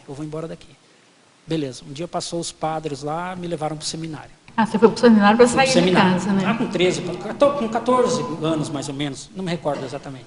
Mas eu fui. Fiquei algum tempo lá, chegou um tempo que não é isso aqui. Saí de lá, fui para o exército. Fiquei lá 25 anos, eu antecipei o meu tempo, lá se aposenta com 30, mas como eu sou proveniente do meio rural, eu antecipei o meu tempo, porque eu fiz uma averbação de tempo de serviço. Por quê? Porque chegou lá nos 15 anos de exército, não é isso aqui. Tanto é que lá dentro foi quando eu comecei a fazer essa virada de começar a orientar as pessoas, e por ela já estar no meio jurídico, a gente acabou tendo um conhecimento, eu comecei a fazer a faculdade e tudo mais. Tá. Como que eu cheguei aqui? Bom, foi por ela. Nós estávamos num período muito conturbado do nosso relacionamento, aonde ela buscava a todo instante me trazer para dentro do relacionamento e eu querendo saltar fora do relacionamento, né? Claro, eu sempre era o certo, eu era o correto, ela sempre estava errada, né? Mas ela tinha uma amiga que ouvia essas histórias, essa pessoa estudava, que estuda Conscienciologia, né? E um dia elas apareceram lá no exército, eu estava de serviço, era no início de setembro, e daí ela falou assim, olha, nós viemos aqui te convidar para ir lá em Foz, conhecer um lugar lá e tal, diz que é bem bacana, enfim. Você veio. 7 de setembro de 2012 nós estávamos aqui. Só que nós já estávamos... 7 de setembro? 7 de setembro de 2012. Muita sincronicidade, não? Sim, olha só. Só que nós já estávamos num processo de reconciliação, né, e fazendo todo um trabalho, então ela me levou para o Espiritismo, a gente teve um contato com o Espiritismo, que foi muito bom, e daí, mas nesse momento também parece que não era, apesar de ter ajudado muito. Aí nós chegamos aqui, aqui realmente, quando eu entrei ali, eu olhei e falei, como é que esses caras fizeram tudo isso daqui? Aquilo me impactou, foi um impacto assim, muito grande. E daí, então daí nós dormimos aqui, no dia 8 de manhã, daí falaram, tem uma mini tertúlia. Hoje eu sei que é mini tertúlia, né? Mas na época nem me passou por aí. Eu sei que tinha um acontecimento aqui, nessa. Aí nós sentamos ali em cima, né? Na última fileira lá, e daí, ouvindo aquilo, daí eu falei para ela, olha, vamos ter que estudar. Esse povo aqui, eles são muito inteligentes, muito preparados, e nós não estamos nessa altura. E aí nós tomamos uma decisão de fazer um curso por mês. Teve mês que a gente até fez 2, né? Foi quando nós fizemos aí uma sequência de cursos que foi nos dando, gabaritando, 2 a complementário. O primeiro foi com o professor Mário Oliveira, não sei porquê. Aonde ele já deu uma chacoalhada, ele tem muita técnica, muita habilidade, né? E daí fizemos o balanço existencial, depois o assistenciologia no IPC, depois o CPI. Aí foi uma sequência, né? Mas foi assim que eu cheguei. E no nosso caso específico, eu vejo assim que se eu tivesse continuado com aquela ideia de separação, seria um desvio de PROEX, no nosso caso.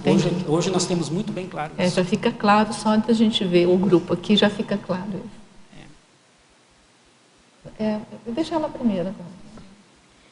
Ivan, parabéns pelo verbete.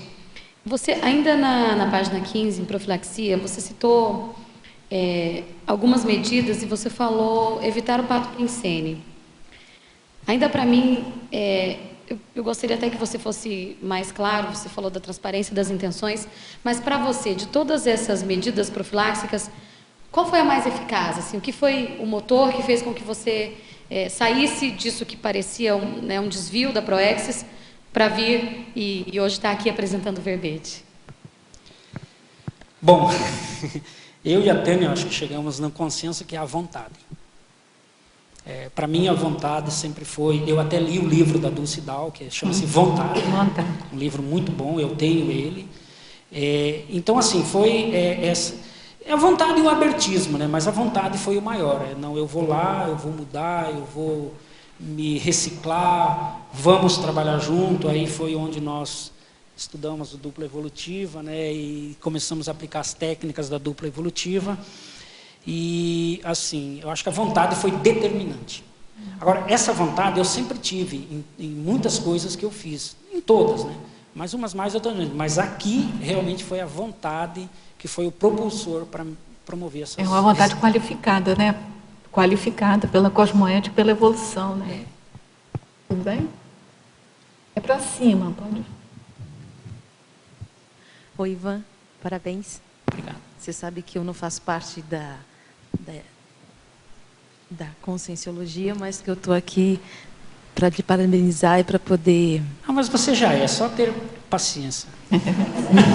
Você não está aqui à toa. Que, aliás, esse negócio da gente dizer faz parte ou ela diz porque ela ainda não fez nenhum curso, mas ela está nesse processo. Porque a Conscienciologia não é você ser ou estar, é um modo de vida, né? De repente você já tem esse modo de vida, vivencia, né, a filosofia da cosmoética, sem fazer curso nenhum da Conscienciologia. Apesar de conhecer pouco ela, mas eu já percebo que ela tem... Não conheço você, mas é só para a gente limpar um pouco, né? Porque a gente fala, fulano é da Conscienciologia. Não. Conscienciologia não é um pote que você coloca lá a pessoa, né? Eu estudo. Entendeu? É uma ação, é uma filosofia de vida. A pessoa faz, né, tem a filosofia, Tem a independente consciência. de estudar ou não. Então, Ivan, pela sua atitude de ter feito Cine Pipoca, né? Nós acabamos estando aqui juntos. E pela sua fala também, pelo tema do Canto da Sereia, muito interessante, porque assim, eu estava comentando enquanto você falava num outro fatologia, né? Das redes sociais, da perda de tempo, de querer se enganar, de ficar procurando cair no canto, né? É muito interessante. As redes sociais, ela tanto pode te proporcionar grande conhecimento, grande acesso, grandes recursos, né? Mas ela também, as pessoas usam de uma maneira assim, elas estão perdendo o bem mais precioso, que é o tempo. E muitas vezes conscientes disso. Eu vejo assim, você fala para a pessoa e ela fala, não, mas eu sei, mas o tempo é meu, eu vou fazer o que eu quiser. E quando você contou da mitologia do Canto das Sereias, então, é muito interessante que uns querem ouvir, né, se perdem, para não se perderem, precisam escutar outras pessoas. E eu acho que o que falta não é o que qualquer um está dizendo, mas o conteúdo do que se está dizendo. E o seu verbete tem muito estudo, tem muito empenho, muito conhecimento, e é muito legal assim poder estar aqui e participar. Parabéns. Obrigado. As redes sociais, elas você tem que analisar talvez sob 2 ângulos. O que eu coloco aqui é aquele uso exagerado, que não leva a nada. Agora, por exemplo, tem muita gente que faz até negócios, né? É uma forma de reencontro, né? Então, o problema está no exagero, ou às vezes no uso que não vai levar a nada, só pela perda de tempo. Eu acho que daí você poderia utilizar o tempo para algo mais produtivo, estudo, né? Enfim, alguma coisa melhor, né? Agora, o simples fato de usar por usar, ficar trocando mensagens ali que não levam a nada, na minha concepção, é um desperdício de tempo. Pode fazer. Vai, Ivan. Tudo bem? Parabéns pelo verbete. Obrigado. Temos um crescendo aqui, antidireito, direito, para direito. Eu queria saber como é que o Canto da Sereia se encaixa nessa virada do direito para o para-direito. Qual página que está?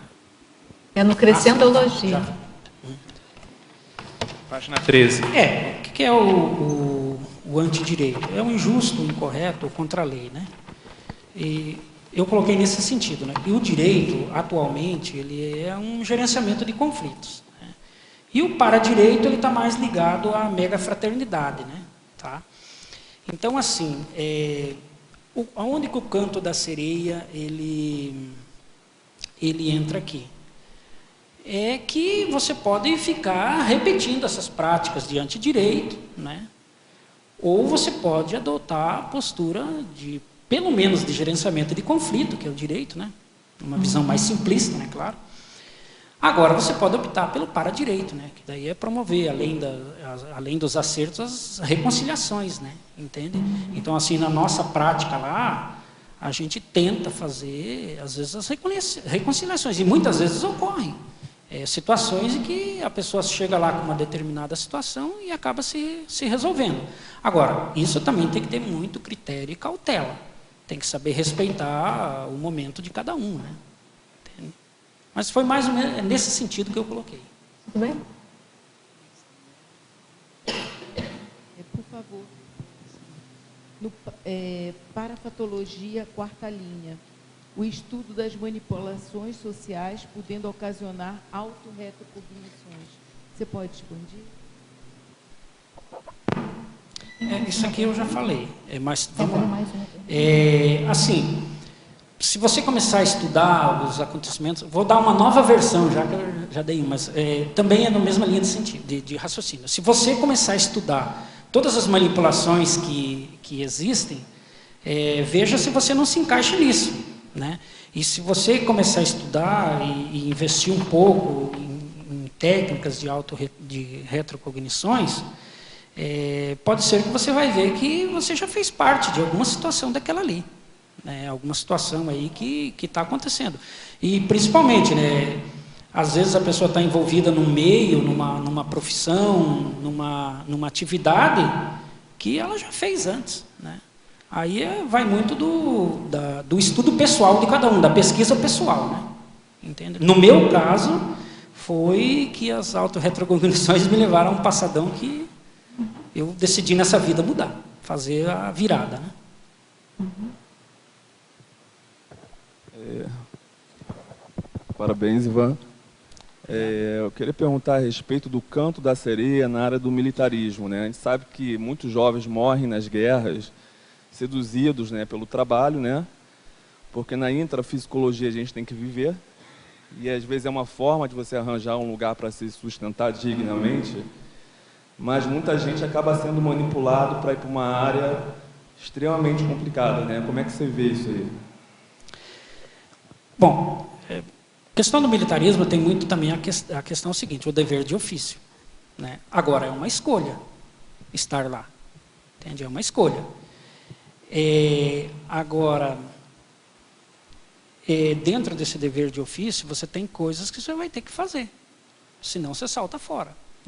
Eu optei por antecipar a minha saída, né? Porque eu vi que já não estava mais dentro do pensamento atual que eu tinha. Né? Eu precisava fazer esse rompimento. Né? Entende? Eu não entendi o final da pergunta ali.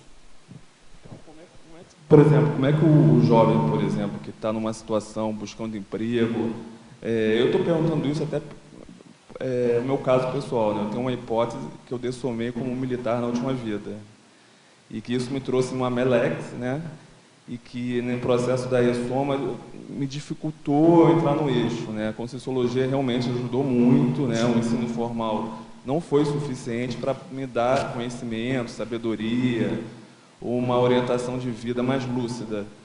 Então a gente vê muito isso, a gente pega o jornal, a gente vê as guerras, e a gente vê que muita gente morre, muita garotada entra nessa roubada aí, e não deixa de ser um canto da sereia, né? Porque você vai defender a pátria, você vai ser corajoso, você vai ser um herói de guerra, e na verdade você está entrando numa uma melex, né? Agora, para o intermissivista não tem atenuante para isso, né? Eu acho que tem assim muita questão do momento evolutivo de cada um também, né? Às vezes ainda é melhor a pessoa estar lá naquela situação do que ela estar aí fora fazendo outra coisa muito pior. E assim, tem um lado bom. Eu, por exemplo, eu participei algumas vezes do processo de seleção lá, para o jovem que vai entrar lá. E às vezes, apesar de todos as situações... Para ele é melhor, né? Menos pior, né? Porque tem pessoas que chegam lá... Eu estou falando assim do soldado, não do militar concursado e tal, que normalmente já tem uma escolaridade um pouco maior, né? Mas assim, aquele que vai servir o serviço militar inicial, né?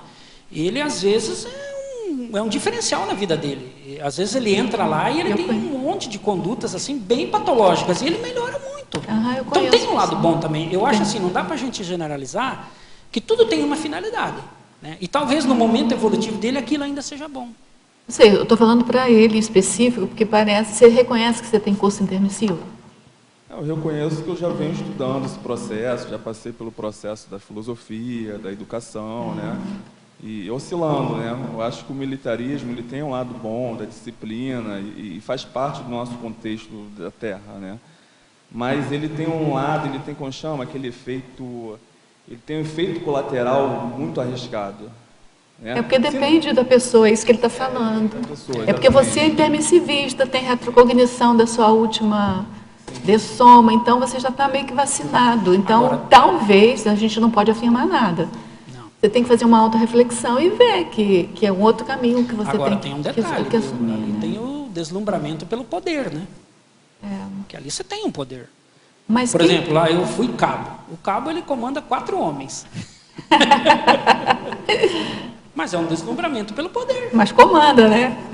Sim, entende? Então, assim, aí tem que ver se a patologia por trás disso não é o poder. Você não tem todo esse deslumbramento que o poder causa, né? Vamos dar adiantamento aqui, ó. O verbetógrafo Ivan, parabéns pelo verbete. Poderia sintetizar em uma única palavra o antídoto para o canto da sereia? Ela não quer mais nada, né? Pode ser 4 palavras? Pode ser, vai lá, eu deixo. Retilinearidade pensênica e higiene consciencial. Então tá ótimo. Ao verbetógrafo Ivan, parabéns pelo verbete. A mediação no direito pode ser uma forma de encerrar o canto da sereia? Entende como forma de tários no direito? Olha, depende muito da situação específica, mas eu penso que sim. Até tanto é que agora está havendo a mudança do Código de Processo Civil e eles estão trabalhando muito a questão da mediação. Uhum. Entende? Nós lá já temos uma prática, assim, a gente vem adotando algumas práticas, ainda muito tímidas, mas estamos. Muitas situações a gente resolve, nem chega a ir para a via judicial. Uhum. Cada caso é um caso, deixa bem claro. Mas tem situações que nós nem vamos para a via judicial, a gente resolve extrajudicial. Tem muita coisa que já está. Agora, isso vai muito do profissional, viu? Da postura profissional de cada um. Mediação cosmoética, com certeza. Bem lembrado. Parabéns, Ivan, pela sua conquista desse momento. E também quero deixar registrado, parabéns para a Tânia, porque assim, o tempo todo da tua exposição, você a coloca ao seu lado, né? Então, eu acredito que a tua chegada até aqui muito se dá pela construção do caminhar junto de vocês. Com certeza. Dizer para vocês que para nós é um exemplo, né? Tanto que você está à frente do grupo lá, coordenando. Então, assim, um exemplarismo para nós esse momento também.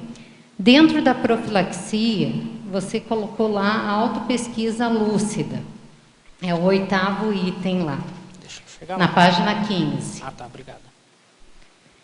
Eu gostaria que você falasse um pouquinho, porque ali dentro dessa autopesquisa lúcida, você aborda os trafares e os trafores.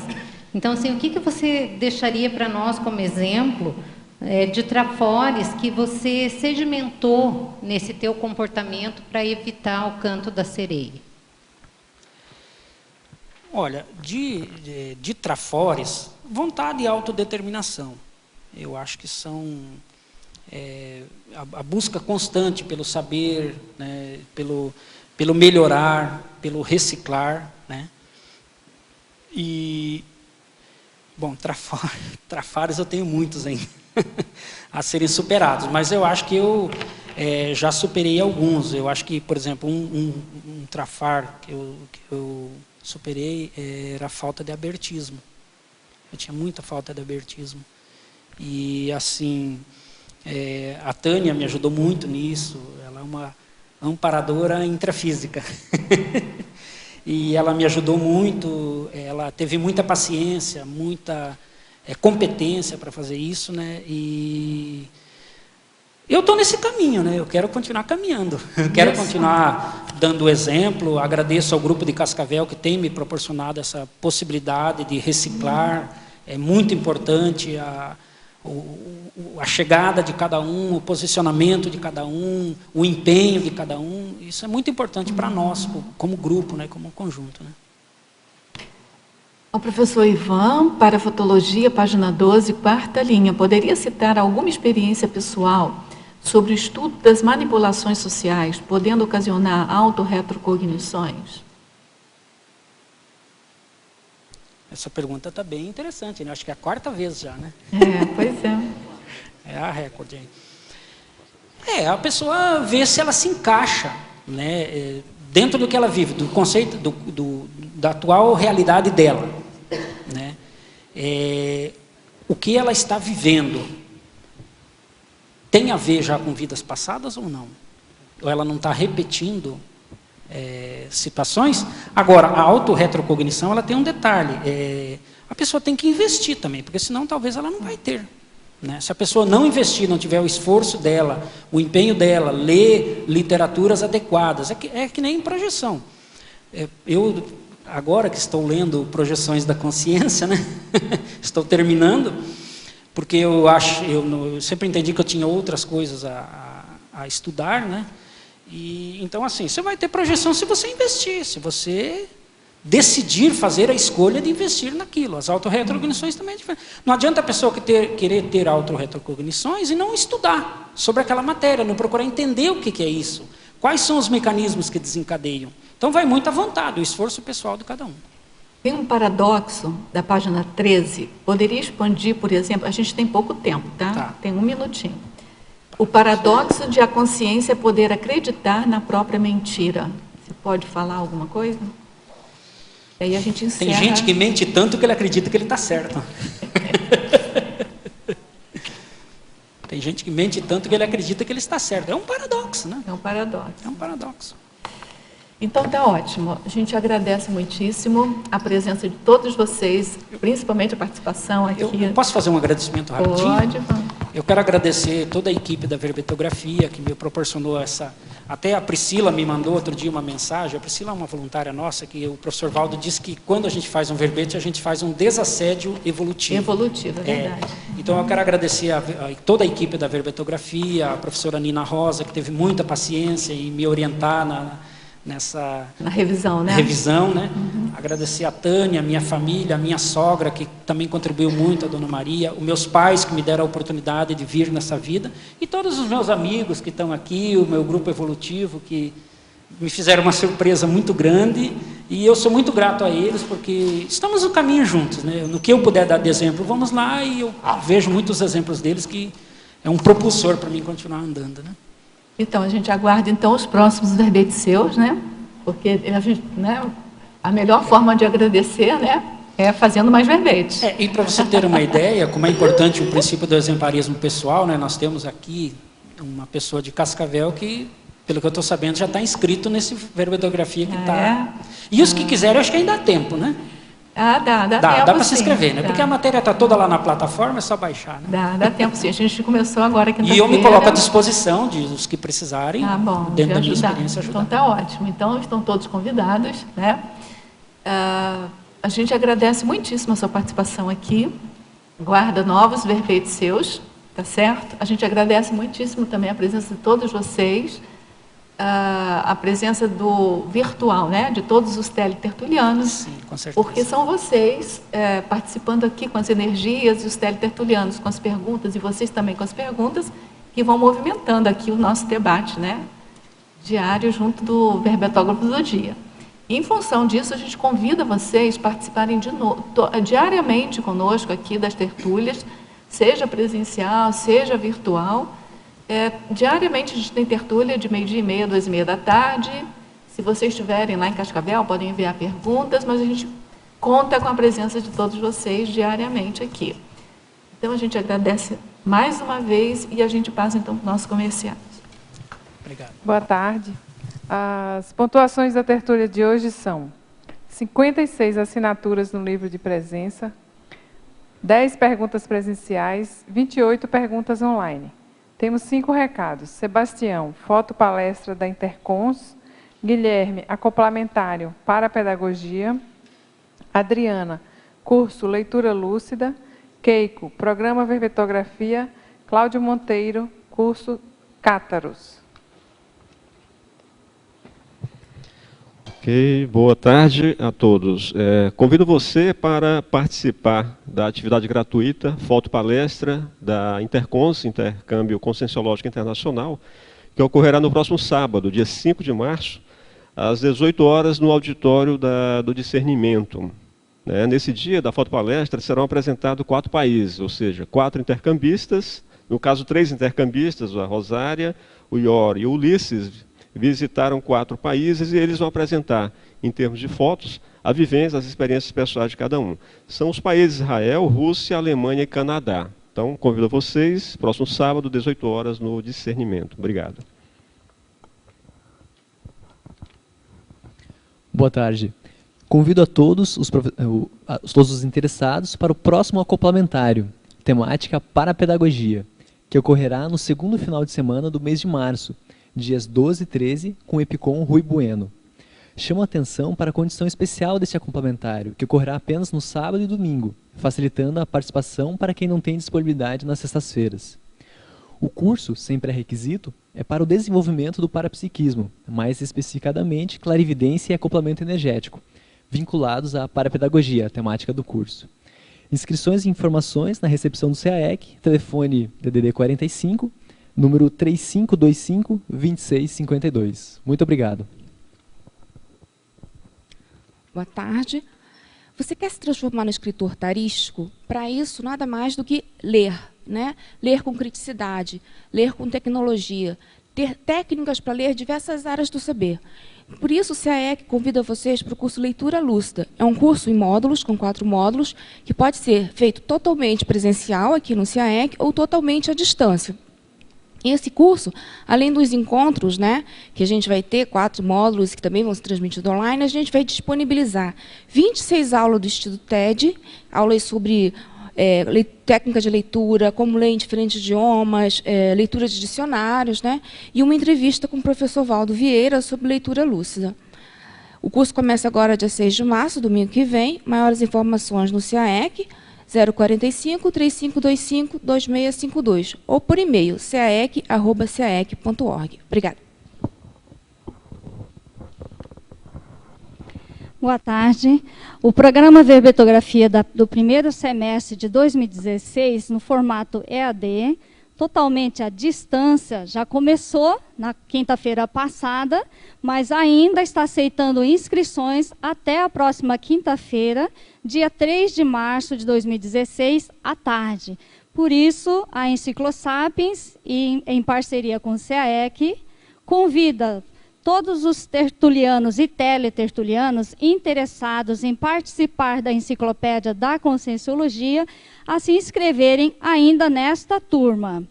Este curso oferece aulas gravadas na plataforma Moodle, que poderão ser baixadas e assistidas várias vezes, e também aulas online às quintas-feiras à noite, para acompanhar a sua produção verbetográfica semanal e tirar as dúvidas.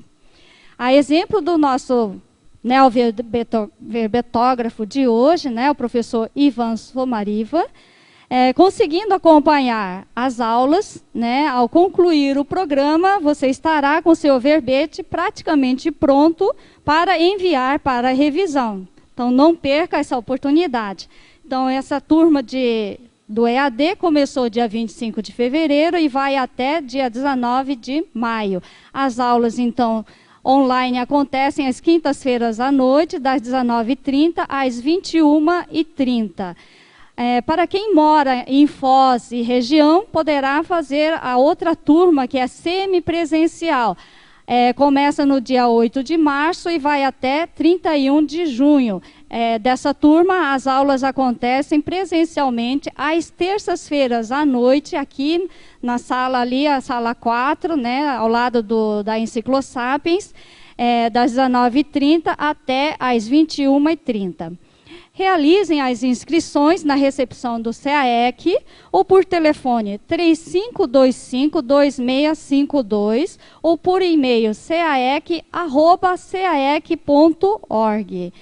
Dúvidas sobre títulos, podem enviar e-mail para títulos, então títulos sem acento no plural, @enciclosapiens com Y e 2 S, enciclosapiens.org. Obrigada e aguardamos vocês.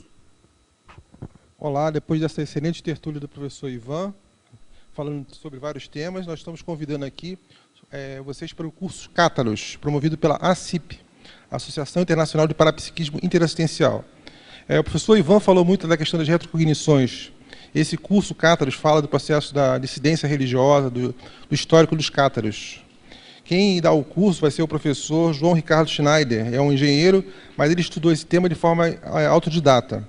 O curso vai ser promovido, como eu falei, pela ACIP, nosso telefone é 45-2102-1421, o e-mail é acip@acip.com, o site é www.acip.net, e o curso vai ser daqui a 2 semanas, então dá tempo para o pessoal de casa se planejar, vai ser na sede da ACIP. Então, repetindo o telefone, 2102-1421, estão todos convidados. Muito obrigado. Para amanhã teremos o verbete Consim Mecenas Cosmoética, na especialidade Retribuiciologia, da verbetógrafa Eliana Manfroy. Boa tarde.